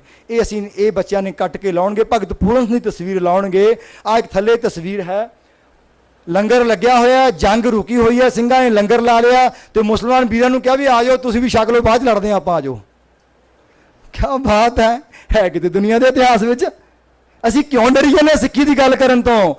ਲੋਕੀ ਸਿਰ ਚੜ੍ਹ ਕੇ ਕਰੀ ਜਾਂਦੇ ਨੇ, ਸਾਡੇ ਕੋਲ ਇੰਨਾ ਖਜ਼ਾਨਾ ਪਿਆ, ਅਸੀਂ ਡਰੀ ਜਾਂਦੇ ਆ। ਗੱਲ ਕਰੀਏ ਕਿ ਸਾਡਾ ਐਸਾ ਜੀਵਨ ਹੈ, ਜੰਗ ਵਿੱਚ ਲੜਦੇ ਆ, ਰਾਤ ਪੈ ਗਈ, ਮੁਗਲ ਵੀ ਥੱਕ ਗਏ, ਸਿੱਖ ਵੀ ਥੱਕ ਗਏ, ਪਾਸੇ ਹੋ ਗਏ, ਮੁਗਲਾਂ ਕੋਲੇ ਲੰਗਰ ਪ੍ਰਸ਼ਾਦਾ ਨਹੀਂ ਸੀ, ਸਿੱਖਾਂ ਨੇ ਲੰਗਰ ਤਿਆਰ ਕਰ ਲਿਆ ਤੇ ਹੱਕ ਮਾਰ ਲਈ, ਆ ਜਾਓ ਵੀਰੋ ਤੁਸੀਂ ਵੀ ਛਕ ਲਓ, ਦਿਨ ਚੜ੍ਹਦਾ ਫਿਰ ਲੜਾਂਗੇ। ਕੀ ਬਾਤ ਹੈ, ਇਹ ਸਾਡਾ ਸਿਧਾਂਤ ਹੈ। ਬੱਚੇ ਕੱਟ ਕੇ ਲਾਉਣਗੇ ਤੇ ਸਚਿਆਰ ਬਣਨਗੇ। ਹੱਥੀਂ ਕਿਰਤ ਗੁਰੂ ਨਾਨਕ ਸਾਹਿਬ ਕਰ ਰਹੇ ਨੇ, ਕਬੀਰ ਸਾਹਿਬ ਖੱਡੀ ਬੁਣ ਰਹੇ ਨੇ, ਰਵਿਦਾਸ ਜੀ ਆਪਣੇ ਜੋ ਮੋਚੀ ਦਾ ਕੰਮ ਕਰ ਰਹੇ ਨੇ। ਸੋ ਇਹ ਗੱਲਾਂ ਬੱਚੇ ਦੇਖਣਗੇ। ਮੈਂ ਸਾਰਿਆਂ ਨੂੰ ਮਿੱਤਰ ਬਣਾਉਂਦੇ ਆ। ਗੁਰੂ ਹਰਗੋਬਿੰਦ ਸਾਹਿਬ ਨੂੰ ਛੱਡਿਆ ਤੇ ਕਹਿੰਦੇ ਮੇਰੇ ਨਾਲ ਬਾਕੀ ਦੇ ਵੀ ਛੱਡ ਦਿਓ, ਇਹ ਵਿਚਾਰਿਆਂ ਦਾ ਕੋਈ ਕਸੂਰ ਨਹੀਂ, ਐਵੇਂ ਨਜਾਇਜ਼ ਬੰਨੇ ਹੋਏ ਨੇ। ਸਾਨੂੰ ਜਨੇਊ ਲਹਾ ਰਹੇ ਨੇ। ਨਿੱਕਾ ਜਿਹਾ ਬੱਚਾ ਗੋਬਿੰਦ ਰਾਏ ਕਹਿੰਦਾ ਪਿਤਾ ਜੀ ਤੁਹਾਡੇ ਤੋਂ ਬਿਨਾਂ ਇਹ ਕੰਮ ਨੂੰ ਕੋਈ ਠੱਲ ਨਹੀਂ ਪਾ ਸਕਦਾ। ਕੋਈ ਕਹਿ ਸਕਦਾ ਪਿਓ ਆਪਣੇ ਬਾਪ ਨੂੰ ਕਿ ਜਾ ਤੂੰ ਜਾ ਕੇ ਕੁਰਬਾਨ ਹੋ ਜਾ? ਕਿਉਂ ਡਰੀ ਜਾਂਦੇ ਆ ਗੱਲ ਕਰਨ ਤੋਂ? ਕਰੋ, ਪੱਬਾਂ ਦੇ ਭਾਰ ਖੜ ਕੇ ਕਰੋ ਕਿ ਸਾਡੇ ਪਾਤਸ਼ਾਹ ਨੇ ਕੀਤਾ, ਔਰ ਆਪਣੀਆਂ ਕਿਤਾਬਾਂ 'ਚ ਪੜ੍ਹਾਓ।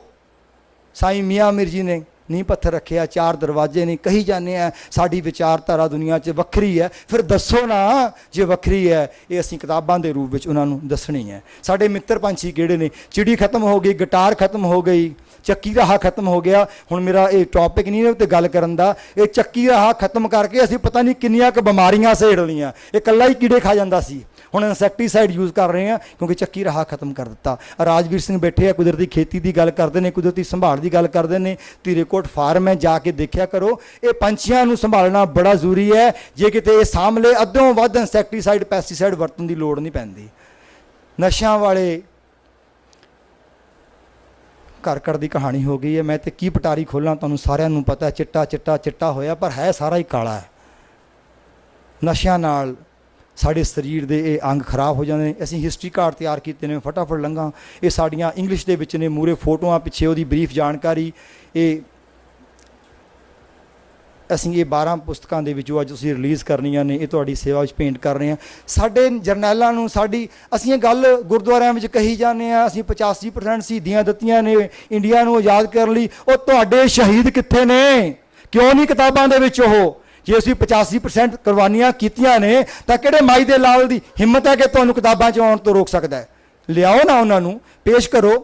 ਕਿਸ਼ਨ ਸਿੰਘ ਗੜਗੱਜ ਨੂੰ ਕੋਈ ਨਹੀਂ ਜਾਣਦਾ, ਅਸੀਂ ਉਹਦੀ ਤਸਵੀਰ ਦਿੱਤੀ ਹੈ, ਉਹਦਾ ਇਹਦੀ ਬੈਕ ਤੇ ਉਹਦੇ ਕੰਮ ਦਿੱਤੇ ਨੇ। ਇਹ ਉਹ ਸ਼ਖਸੀਅਤ ਸੀ ਜਿਹੜਾ ਫੌਜ 'ਚੋਂ ਉਹਨੇ ਅਸਤੀਫਾ ਦਿੱਤਾ, ਔਰ ਉਹ ਵਕਤ ਜਦੋਂ ਅੰਗਰੇਜ਼ ਨੇ ਬੁਰਾ ਹਾਲ ਕੀਤਾ ਹੋਇਆ ਸੀ, ਹਿੱਟ ਲਿਸਟ ਬਣਾਈ, 200 ਸਿੱਖ ਇਕੱਤਰ ਹੋਏ, ਚੁਣ ਕੇ ਸਾਰਿਆਂ ਨੂੰ ਸੋਧਿਆ। ਜੇ ਆਜ਼ਾਦੀ ਦੀ ਮੂਵਮੈਂਟ ਨੂੰ ਕਿਸੇ ਨੇ ਨੱਥ ਪਾਈ ਨਾ, ਇੱਕ ਵਾਰੀ ਅੰਗਰੇਜ਼ ਠਠੰਬਰਿਆ, ਤਾਂ ਇੱਕਾ ਦੁੱਕਾ ਨਹੀਂ ਸੀ ਕਿ ਸਾਂਡਰਸ ਮਾਰਤਾ ਜਾਂ ਉਹ ਮਾਰਤਾ ਜਾਂ ਉਹ ਮਾਰਤਾ। ਇਹ ਬੱਬਰ ਅਕਾਲੀਆਂ ਦਾ ਕੰਮ ਸੀ। ਇਹਨਾਂ ਨੇ ਚੁਣ ਕੇ ਉਹ ਸਾਰੇ ਅੰਗਰੇਜ਼ ਖਤਮ ਕਰ ਦਿੱਤੇ ਜਿਨ੍ਹਾਂ ਨੇ ਭਾਰਤੀਆਂ ਉੱਤੇ ਅਤਿਆਚਾਰ ਕੀਤਾ ਸੀ। ਕਿਉਂ ਨਹੀਂ ਪੜ੍ਹਾਇਆ ਜਾਂਦਾ ਵੀ ਕਿਸ਼ਨ ਸਿੰਘ ਗੜਗੱਜ ਕਿਤਾਬਾਂ ਦੇ ਵਿੱਚ? ਇਹ ਅਸੀਂ ਕਿਤਾਬਾਂ 'ਚ ਇਹਨੂੰ ਇਨਕਲੂਡ ਕੀਤਾ। ਇਹ ਲੋੜ ਹੈ ਕਿ ਅਸੀਂ ਆਪਣੀਆਂ ਸ਼ਖਸੀਅਤਾਂ ਨੂੰ, ਜਿਨ੍ਹਾਂ ਨੇ ਸੱਚ ਤੇ ਪਹਿਰਾ ਦਿੱਤਾ ਹੈ, ਆਪਣੇ ਬੱਚਿਆਂ ਦੇ ਲਹੂ ਵਿੱਚ ਉਹਨਾਂ ਦਾ ਖੂਨ ਪਾਈਏ ਤੇ ਉਹ ਇੱਕ ਸੱਚਿਆਰ ਮਨੁੱਖ ਵਜੋਂ ਸਾਹਮਣੇ ਆਉਣ। ਇਹ ਇੱਕ ਮੈਂ ਗੱਲ ਤੇ ਝਾਤ ਦੇ ਰਿਹਾ ਸੀ ਕਿ ਜੀਵਨ ਕਣੀਆਂ ਕਿਵੇਂ ਦੇਣੀਆਂ ਨੇ। ਹੁਣ ਮੈਂ ਮੁਕੰਮਲ ਭੂਮਿਕਾ ਉਹਨਾਂ ਦੀ ਬਾਈਂਡ ਅਪ ਕਰਨ ਲੱਗਿਆ ਕਿ ਵਿਦਿਅਕ ਅਦਾਰਿਆਂ ਦੀ ਮੁਕੰਮਲ ਭੂਮਿਕਾ ਕੀ ਹੋਵੇ। ਪਹਿਲੀ ਗੱਲ ਜਿਹੜੀ ਮੈਂ ਸਾਰੀ ਪਿੱਛੋਂ ਕੀਤੀ ਹੈ ਹੁਣ ਤੱਕ ਕਿ ਗੁਰਬਾਣੀ ਅਨੁਸਾਰ ਜੀਵਨ ਜਾਚ ਨੂੰ ਸੱਭਿਆਚਾਰ ਬਣਾ ਦੇਣਾ ਚਾਹੀਦਾ। ਡੰਕੇ ਦੀ ਚੋਟ ਤੇ ਗੱਲ ਕਹਿ ਦੇਣੀ ਚਾਹੀਦੀ ਹੈ, ਕਿਉਂਕਿ ਗੁਰਬਾਣੀ ਦਾ ਸੱਭਿਆਚਾਰ ਇੱਕ ਚੰਗਾ ਹਿੰਦੂ ਬਣਨ ਦੀ ਪ੍ਰੇਰਨਾ ਕਰਦਾ ਹੈ। ਗੁਰਬਾਣੀ ਦਾ ਸੱਭਿਆਚਾਰ ਇੱਕ ਚੰਗਾ ਮੁਸਲਮਾਨ ਬਣਨ ਦੀ ਪ੍ਰੇਰਨਾ ਕਰਦਾ ਹੈ। ਗੁਰਬਾਣੀ ਦਾ ਸੱਭਿਆਚਾਰ ਇੱਕ ਚੰਗਾ ਈਸਾਈ ਬਣਨ ਦੀ ਪ੍ਰੇਰਨਾ ਕਰਦਾ ਹੈ। ਤੇ ਮੈਨੂੰ ਇੰਜ ਲੱਗਦਾ ਹੈ ਜੇ ਕੋਈ ਚੰਗਾ ਈਸਾਈ ਬਣ ਰਿਹਾ ਹੋਵੇ ਨਾ ਤਾਂ ਗੁਰੂ ਨਾਨਕ ਦਾ ਪ੍ਰਚਾਰ ਹੋ ਰਿਹਾ ਹੈ। ਕੋਈ ਚੰਗਾ ਮੁਸਲਮਾਨ ਬਣ ਰਿਹਾ ਹੋਵੇ ਤਾਂ ਉਹ ਗੁਰੂ ਨਾਨਕ ਦਾ ਪ੍ਰਚਾਰ ਹੋ ਰਿਹਾ। ਸਾਨੂੰ ਐਵੇਂ ਭੁਲੇਖੇ ਵਿੱਚ ਨਹੀਂ ਰਹਿਣਾ ਚਾਹੀਦਾ। ਗੁਰਬਾਣੀ ਦੀ ਜੁਗਤ ਵਿਗਿਆਨਿਕ ਹੈ, ਮਾਡਰਨ ਹੈ, ਧਰਮ ਨਿਰਪੱਖ ਹੈ, ਉੱਚੀ ਸੁੱਚੀ ਹੈ। ਪਹਿਲਾ ਕੰਮ ਜੋ ਭੂਮਿਕਾ ਦਾ ਬੈਨਰ ਤੇ ਲਿਖਿਆ, ਮੈਨੂੰ ਲੱਗਦਾ ਜਿਵੇਂ ਗਲਤ ਹੋਵਾਂ ਵਿਦਵਾਨਾਂ ਨੇ ਮੰਚ ਤੇ ਬੈਠਣਾ ਮੇਰੀ ਗੱਲ ਨੂੰ ਰੱਦ ਕਰ ਦੇਣ। ਮੈਂ ਕੋਈ ਵਿਦਵਾਨ ਨਹੀਂ ਹਾਂ, ਮੈਂ ਤਾਂ ਬਸ ਐਵੇਂ ਹੀ ਤੁਸੀਂ ਮੈਨੂੰ ਹੁਕਮ ਲਾਇਆ ਤੇ ਮੈਂ ਯਤਨ ਕਰ ਰਿਹਾ। ਜੇ ਗੱਲ ਠੀਕ ਹੈ ਤੇ ਅਸੀਂ ਕਮਿਟ ਕਰੀਏ ਕਿ ਆਪਣੇ ਵਿਦਿਅਕ ਅਦਾਰਿਆਂ ਵਿੱਚ ਗੁਰਬਾਣੀ ਅਨੁਸਾਰ ਜੀਵਨ ਜਾਚ ਨੂੰ ਸੱਭਿਆਚਾਰ ਬਣਾਵਾਂਗੇ। ਦੂਸਰੀ ਗੱਲ, ਇਹ ਭੂਮਿਕਾ ਦਾ ਇਹ ਪਹਿਲਾ ਪੱਖ ਮੈਂ ਵਿਸਥਾਰ ਵਿੱਚ ਕੀਤਾ। ਹੁਣ ਅਗਲੇ 3 ਪੱਖ ਮੈਂ ਸਿਰਫ ਇਨਲਿਸਟ ਕਰਨੇ ਆ ਕਿਉਂਕਿ ਇਹਨਾਂ ਉੱਤੇ 3 ਵੱਖੋ ਵੱਖਰੇ ਅਕੈਡਮਿਕ ਸੈਸ਼ਨ ਨੇ। ਸਾਡੇ ਕੋਲੇ ਇੱਕ ਸੈਸ਼ਨ ਨੂੰ ਡਾਕਟਰ ਬ੍ਰਿਜਪਾਲ ਸਿੰਘ ਬੜੀ ਉੱਘੀ ਸ਼ਖਸੀਅਤ ਨੇ, ਬੜੇ ਸਨਿਮਰ ਗੁਰਸਿੱਖ ਨੇ, ਲਾਲ ਬਹਾਦਰ ਸ਼ਾਸਤਰੀ ਅਕੈਡਮੀ ਆਫ ਐਡਮਿਨਿਸਟ੍ਰੇਸ਼ਨ ਮਸੂਰੀ ਜਿੱਥੇ IAS ਪੜ੍ਹਦੇ ਨੇ ਸਾਡੇ ਇੰਡੀਆ ਦੇ ਵੱਡੇ IAS ਅਫੀਸਰ, ਜਿਨ੍ਹਾਂ ਦੀ ਪਹਿਲੀ ਸੀਟ ਸੀਆ ਡਾਕਟਰ ਬ੍ਰਿਜਪਾਲ ਸਿੰਘ ਨੇ ਬੈਠੀ ਹੈ। ਉਹ ਸਾਡੀ ਅੱਜ ਦੀ ਇਸ ਸਭਾ ਦੇ ਵਿੱਚ ਡਾਕਟਰ ਸਾਹਿਬ ਉਹ ਪਿੱਛੇ ਬੈਠੇ ਨੇ, ਕਹਿੰਦੇ ਮੇਰਾ ਨਾਂ ਨਾ ਲਿਓ। ਪਰ ਮੈਂ ਵੀ ਆਪਣੀ ਜ਼ਿੰਮੇਵਾਰੀ ਤੋਂ ਕੋਤਾਹੀ ਕਿਵੇਂ ਕਰ ਸਕਦਾ, ਮੈਨੂੰ ਲੈਣਾ ਪਵੇਗਾ। ਉਹਨਾਂ ਨੇ ਇਹ ਸੈਸ਼ਨ ਜਿਹੜਾ ਸੈਕੰਡ ਟੌਪਿਕ ਹੈ ਇਹਨੂੰ ਖੋਲ੍ਹਣਗੇ, ਇਹ ਮੈਂ ਟੱਚ ਕਰਕੇ ਛੱਡ ਦੇਵਾਂਗਾ। ਤੀਸਰਾ ਸੈਸ਼ਨ ਸਾਡੇ ਕੋਲੇ ਨਸ਼ਿਆਂ ਦੇ ਉੱਤੇ ਹੈ। ਸਾਡੇ ਬਹੁਤ ਹੀ ਰਿਨਾਊਂਡ ਰਿਸਰਚਰ ਔਰ ਵਰਕਰ ਡਾਕਟਰ ਰਘਵੀਰ ਸਿੰਘ ਬੈਂਸ, ਜਿਨ੍ਹਾਂ ਨੂੰ ਕਹਿੰਦੇ ਯਾਦ ਲੋਕੀ ਕਹਿ ਕੇ ਉਹਨਾਂ ਨੂੰ ਪਛਾਣਦੇ ਨੇ। ਉਹਨਾਂ ਨੂੰ ਪਿੱਛੇ ਜੇ ਕੈਨੇਡਾ ਤੋਂ ਪ੍ਰਾਈਮ ਮਿਨਿਸਟਰ ਅਵਾਰਡ ਮਿਲਿਆ, ਆਰਡਰ ਆਫ ਬ੍ਰਿਟਿਸ਼ ਕੋਲੰਬੀਆ ਉਹਨਾਂ ਨੂੰ ਮਿਲਿਆ, ਉਹ ਵੀ ਸਾਡੇ ਵਿੱਚ ਸੁਸ਼ੋਭਿਤ ਨੇ। ਇਹ ਵੀ ਟੌਪਿਕ ਉਹਨਾਂ ਨੇ ਵਿਸਥਾਰ ਵਿੱਚ ਲੈਣਾ ਹੈ। ਔਰ ਇੱਕ ਨੇਚਰ ਕੇਅਰ ਮੂਵਮੈਂਟ ਦਾ ਟੌਪਿਕ ਹੈ, ਉਹ ਡਾਕਟਰ ਨਛੱਤਰ ਸਿੰਘ ਸਾਡੇ ਵਾਈਸ ਚਾਂਸਲਰ ਗੁਰੂ ਕਾਸ਼ੀ ਯੂਨੀਵਰਸਿਟੀ ਔਰ ਡਾਇਰੈਕਟਰ ਆਤਮ ਪ੍ਰਗਾਸ, ਉਹ ਤੁਹਾਡੇ ਨਾਲ ਕਵਰ ਕਰਨਗੇ। ਮੈਂ ਸਿਰਫ ਇਹਨਾਂ ਨੂੰ ਟੱਚ ਕਰਕੇ ਅਗਾਹ ਲੰਘ ਰਿਹਾ, ਕਿਉਂਕਿ ਮੈਂ ਭੂਮਿਕਾ ਨੂੰ ਮੁਕੰਮਲ ਰੂਪ ਦੇਣਾ ਚਾਹੁੰਦਾ ਕਿ ਪਹਿਲੀ ਗੱਲ ਤਾਂ ਗੁਰਬਾਣੀ ਅਨੁਸਾਰ ਜੀਵਨ ਜਾਂ ਸਾਡਾ ਸੱਭਿਆਚਾਰ ਹੋਵੇ। ਅਗਲੀ ਗੱਲ ਹੈ ਜਿਹਨੂੰ ਡਿਟੇਲ ਵਿੱਚ ਡਾਕਟਰ ਬ੍ਰਿਜਪਾਲ ਕਰਨਗੇ। ਮੈਂ ਇੱਥੇ ਮੈਸੇਜ ਕਨਵੇ ਕਰ ਦੇਣਾ ਚਾਹੁੰਦਾ ਕਿ ਤੁਹਾਨੂੰ ਵੀ ਉਹਦੀ ਕਿਉਰਿਓਸਿਟੀ ਹੋਵੇ। ਅਗਲੇ ਸੈਸ਼ਨ ਦੇ ਵਿੱਚ ਇਹ ਗੱਲ ਮੈਂ ਕਹਿ ਦੇਣੀ ਚਾਹੁੰਦਾ ਕਿ ਇਹ ਇੰਟਰਨੈਸ਼ਨਲ ਪਲੇਟਫਾਰਮ ਤੋਂ ਜੋ ਅਸੀਂ ਸਰਟੀਫਿਕੇਟਸ ਇਸ਼ੂ ਕਰਨੇ ਨੇ ਉਹਨਾਂ ਡੈਲੀਗੇਟਸ ਨੂੰ ਮਿਲਣਗੇ ਜਿਨ੍ਹਾਂ ਦੀਆਂ ਸਾਰੇ ਸੈਸ਼ਨ 'ਚ ਅਟੈਂਡੈਂਸ ਹੋਵੇਗੀ। ਕੋਈ ਐਵੇਂ ਭੁਲੇਖੇ 'ਚ ਆਪਣੀ ਅਟੈਂਡੈਂਸ ਛੱਡ ਨਾ ਜਾਵੇ। ਇਹ ਜੋ ਅਸੀਂ ਕੱਲ੍ਹ ਤੱਕ ਸੈਸ਼ਨ ਚੱਲਣੇ ਨੇ, ਫੋਰਨੂਨ ਆਫਟਰਨੂਨ ਦੋਨੋਂ ਟਾਈਮ ਤੁਹਾਡੀ ਹਾਜ਼ਰੀ ਲੱਗਣੀ ਹੈ ਔਰ ਇਹਦਾ ਵਿਸਥਾਰ ਉਹ ਕਰਨਗੇ। ਇੱਥੇ ਅਸੀਂ ਗੱਲ ਡਿਸਕਸ ਕੀ ਕਰਨੀ ਹੈ। ਅਸੀਂ ਅੱਜ ਸਾਰੇ ਹੀ ਜਦੋਂ ਮੰਚ ਤੇ ਚੜ੍ਹਦੇ ਹਾਂ ਨਾ, ਕਿਤੇ ਵੀ ਸਮਾਗਮ ਹੋਵੇ, ਇਸ ਗੱਲ ਦਾ ਬੜਾ ਰੋਣਾ ਰੋਂਦੇ ਹਾਂ ਕਿ ਜੀ ਬਲਾਤਕਾਰ ਬਹੁਤ ਹੋ ਰਹੇ ਨੇ, ਚੋਰੀਆਂ ਬਹੁਤ ਹੋ ਰਹੀਆਂ, ਡਾਕੇ ਬਹੁਤ ਹੋ ਰਹੇ ਆ, ਕਤਲੇਆਮ ਬਹੁਤ ਹੋ ਰਿਹਾ, ਡਾਕਟਰ ਧੋਖਾ ਕਰੀ ਜਾਂਦੇ ਆ, ਇੰਜੀਨੀਅਰ ਪੈਸੇ ਖਾਈ ਜਾਂਦੇ ਆ, ਪੁਲ ਡਿੱਗੀ ਜਾਂਦੇ ਆ। ਪਰ ਪਿਆਰ ਵਾਲਿਓ, ਇਹਨੂੰ ਬੰਨ੍ਹ ਨੂੰ ਕੌਣ ਲਾਊਗਾ? ਅਸੀਂ ਅੱਜ ਆਤਮ ਪ੍ਰਕਾਸ਼ ਇਸ ਇੰਟਰਨੈਸ਼ਨਲ ਕਾਨਫਰੰਸ ਵੇਲੇ ਇਹ ਗੱਲ ਐਲਾਨ ਕਰ ਰਹੇ ਹਾਂ ਕਿ ਅੱਜ ਤੋਂ 15 ਸਾਲ ਬਾਅਦ ਭਾਰਤ ਦਾ ਰਾਸ਼ਟਰਪਤੀ ਕਿੱਥੇ ਬੈਠਾ ਹੈ? ਕਿੱਥੇ ਬੈਠਾ ਜੀ? ਤੁਹਾਡੀ ਕਲਾਸ ਵਿੱਚ। ਅੱਜ ਤੋਂ 20 ਸਾਲਾਂ ਬਾਅਦ ਪੈਦਾ ਹੋਣ ਵਾਲਾ, 15 ਸਾਲਾਂ ਬਾਅਦ ਪੈਦਾ ਹੋਣ ਵਾਲਾ ਪ੍ਰਧਾਨ ਮੰਤਰੀ ਕਿੱਥੇ ਬੈਠਾ ਹੈ? ਤੁਹਾਡੇ ਵਰਗੇ ਕਿਸੇ ਅਧਿਆਪਕ ਦੀ ਕਲਾਸ ਵਿੱਚ। ਕੱਲ੍ਹ ਦੇ ਰਿਸਰਚਰ ਕਿੱਥੇ ਬੈਠੇ ਨੇ? ਤੁਹਾਡੀ ਕਲਾਸ ਵਿੱਚ। ਕੱਲ੍ਹ ਦੇ ਡਿਪਟੀ ਕਮਿਸ਼ਨਰ ਕਿੱਥੇ ਬੈਠੇ ਨੇ? ਤੁਹਾਡੀ ਕਲਾਸ ਵਿੱਚ। ਕੱਲ੍ਹ ਦਾ ਚੇਅਰਮੈਨ ਪੰਜਾਬ ਸਕੂਲ ਸਿੱਖਿਆ ਬੋਰਡ ਕਿੱਥੇ ਬੈਠਾ? ਤੁਹਾਡੀ ਕਲਾਸ ਵਿੱਚ। ਕੱਲ੍ਹ ਦੇ ਯੂਨੀਵਰਸਿਟੀਆਂ ਦੇ ਵਾਈਸ ਚਾਂਸਲਰ ਕਿੱਥੇ ਬੈਠੇ ਨੇ? ਤੁਹਾਡੀ ਕਲਾਸ ਵਿੱਚ। ਤੇ ਜੇ ਕੱਲ੍ਹ ਨੂੰ ਉਹ ਕੰਮ ਠੀਕ ਨਹੀਂ ਕਰਦੇ ਤਾਂ ਜ਼ਿੰਮੇਵਾਰ ਕੌਣ? ਤੁਹਾਡੀ ਕਲਾਸ ਰੂਮ। ਕੋਈ ਨਹੀਂ ਹੈ, ਕੋਈ ਸਰਕਾਰ ਨਹੀਂ ਹੈ। ਮੈਂ ਆਪਣੀ ਕਲਾਸ ਵਿੱਚ ਹੁੰਨਾ ਤਾਂ ਉਸ ਕਲਾਸ ਦਾ ਚੇਅਰਮੈਨ ਮੈਂ ਹੁੰਨਾ। ਮੈਂ ਨਹੀਂ ਜਾਣਦਾ ਸਰਕਾਰ ਨੂੰ, ਮੈਂ ਨਹੀਂ ਜਾਣਦਾ ਵਾਈਸ ਚਾਂਸਲਰ ਨੂੰ, ਮੈਂ ਨਹੀਂ ਜਾਣਦਾ ਹੈਡ ਆਫ ਡਿਪਾਰਟਮੈਂਟ ਨੂੰ, ਮੈਂ ਉਹਦਾ ਚੇਅਰਮੈਨ ਹਾਂ। ਮੈਂ ਉਹਨੂੰ ਕੀ ਪੜ੍ਹਾਉਣਾ ਹੈ, ਮੈਂ ਉਹਨੂੰ ਕਿਵੇਂ ਪੜ੍ਹਾਉਣਾ, ਇਹ ਮੇਰੀ ਰਿਸਪੌਂਸਿਬਿਲਿਟੀ ਹੈ ਔਰ ਮੇਰਾ ਕੰਮ ਬੋਲੇਗਾ ਕਿ ਮੈਂ ਪੜ੍ਹਾ ਕੀ ਰਿਹਾ ਹਾਂ। ਤੇ ਪਿਆਰ ਵਾਲਿਓ, ਐਵੇਂ ਨਾ ਦੂਜਿਆਂ ਦੇ ਮੋਢਿਆਂ ਤੇ ਰੱਖ ਕੇ ਬੰਦੂਕ ਛੱਡ ਦਿਆ ਕਰੀਏ। ਜੇ ਸਮਾਜ ਅੱਜ ਗਰਕ ਹੋਇਆ, ਮੈਂ ਵੀ ਇੱਕ ਅਧਿਆਪਕ ਹਾਂ ਤੇ ਮੈਂ ਜ਼ਿੰਮੇਵਾਰੀ ਆਪਣੇ ਮੋਢਿਆਂ ਤੇ ਰੱਖ ਕੇ ਮੰਨਦਾ ਕਿ ਮੇਰੀ ਵੱਡੀ ਗੈਰ ਜ਼ਿੰਮੇਵਾਰੀ ਹੋਈ ਹੈ ਕਿ ਸਮਾਜ ਗਰਕ ਹੋ ਰਿਹਾ ਹੈ। ਜੇ ਕੱਲ੍ਹ ਦਾ ਗਰਕ ਹੋਇਆ ਤੇ ਅਸੀਂ ਸਾਰੇ ਇਕੱਠੇ ਜ਼ਿੰਮੇਵਾਰ ਹਾਂ। ਸਮਾਜ ਨੂੰ ਸੋਹਣਾ ਹੈਲਥ ਡਿਪਾਰਟਮੈਂਟ ਨੇ ਨਹੀਂ ਬਣਾਉਣਾ, ਪੁਲਿਸ ਵਾਲਿਆਂ ਨੇ ਨਹੀਂ ਬਣਾਉਣਾ। ਇਹਨਾਂ ਦੀ ਲੋੜ ਤਾਂ ਪੈਂਦੀ ਹੈ ਕਿਉਂਕਿ ਅਸੀਂ ਕੰਮ ਠੀਕ ਨਹੀਂ ਕੀਤਾ ਹੁੰਦਾ। ਅਸੀਂ ਚੰਗੇ ਲੋਕ ਪੈਦਾ ਨਹੀਂ ਕਰ ਸਕੇ ਤੇ ਪੁਲਿਸ ਬਣਾਉਣੀ ਪੈ ਗਈ। ਇਤਿਹਾਸ ਵਿੱਚ ਲਿਖਿਆ, ਮੈਂ ਇੱਕ ਇੱਥੇ ਟੂਕ ਮਾਤਰ ਜ਼ਿਕਰ ਜ਼ਰੂਰ ਕਰਕੇ ਅੱਗੇ ਲੰਘਾਂਗਾ। ਬਾਬਾ ਨੌਜ਼ ਸਿੰਘ ਇੱਕ ਨਾਵਲ ਲਿਖਿਆ ਭਾਈ ਵੀਰ ਸਿੰਘ ਹੋਰਾਂ ਨੇ। ਮੈਂ ਬਹੁਤੀ ਲੰਮੀ ਉਹਦੀ ਗੱਲ ਨਹੀਂ ਕਰਨੀ। ਉਸ ਪਿੰਡ ਵਿੱਚੋਂ ਅੰਗਰੇਜ਼ ਹਕੂਮਤ ਨੇ ਆਪਣੀ ਚੌਂਕੀ ਚੱਕ ਲਈ ਸੀ।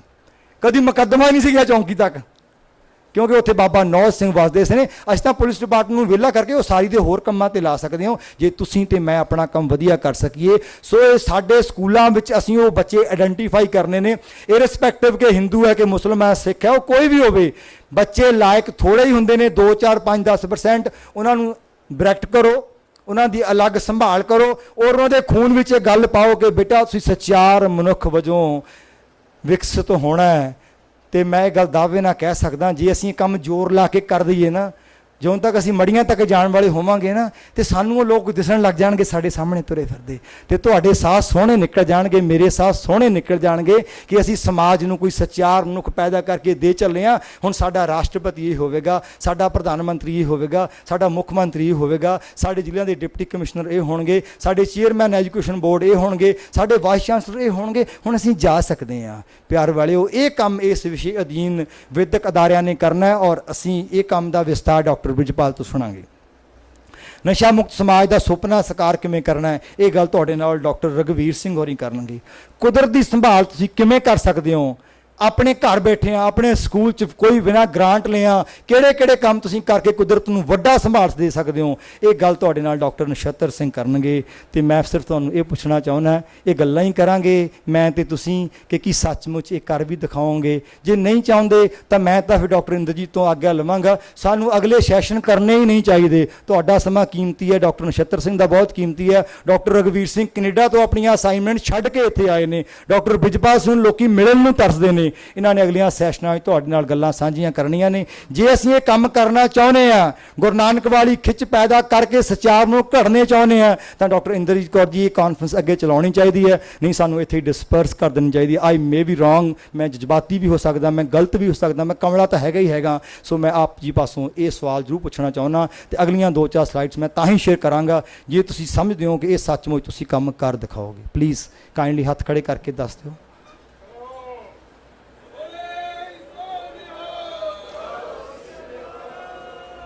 ਮੈਂ ਤੁਹਾਨੂੰ ਇੱਕ ਵਾਰੀ ਫਿਰ ਕਸ਼ ਦੇਵਾਂਗਾ, ਕੈਮਰੇ ਵਾਲੇ ਲਾਈਟ ਜਗਾ ਕੇ ਇਹਨੂੰ ਕੈਪਚਰ ਕਰ ਲਓ, ਸਾਰਿਆਂ ਨੂੰ ਈਮੇਲ ਕਰ ਦਿਓ, ਯਾਦ ਰਹੂਗਾ ਸਾਰਿਆਂ ਨੂੰ। ਇਹ ਹੱਥ ਖੜਾ ਰੱਖੋ ਤੇ ਥੋੜਾ ਜਿਹਾ ਭਾਰ ਵੀ ਪਊਗਾ ਹੱਥਾਂ ਤੇ। ਮੈਂ ਵੀ ਖੜਾ ਕਰ ਲੈਣਾ, ਐਵੇਂ ਨਾ ਕੋਈ ਮੈਨੂੰ ਤੁਹਾਨੂੰ ਸਾਨੂੰ ਕਹੀ ਜਾਂਦਾ। ਲਓ ਜੀ, ਮੈਂ ਵੀ ਦੋਨੋਂ ਕਰ ਲੈਣਾ। ਆ ਚੰਗੀ ਤਰ੍ਹਾਂ ਕੈਪਚਰ ਕਰ ਲਓ ਸਾਡੇ ਸਾਰੇ।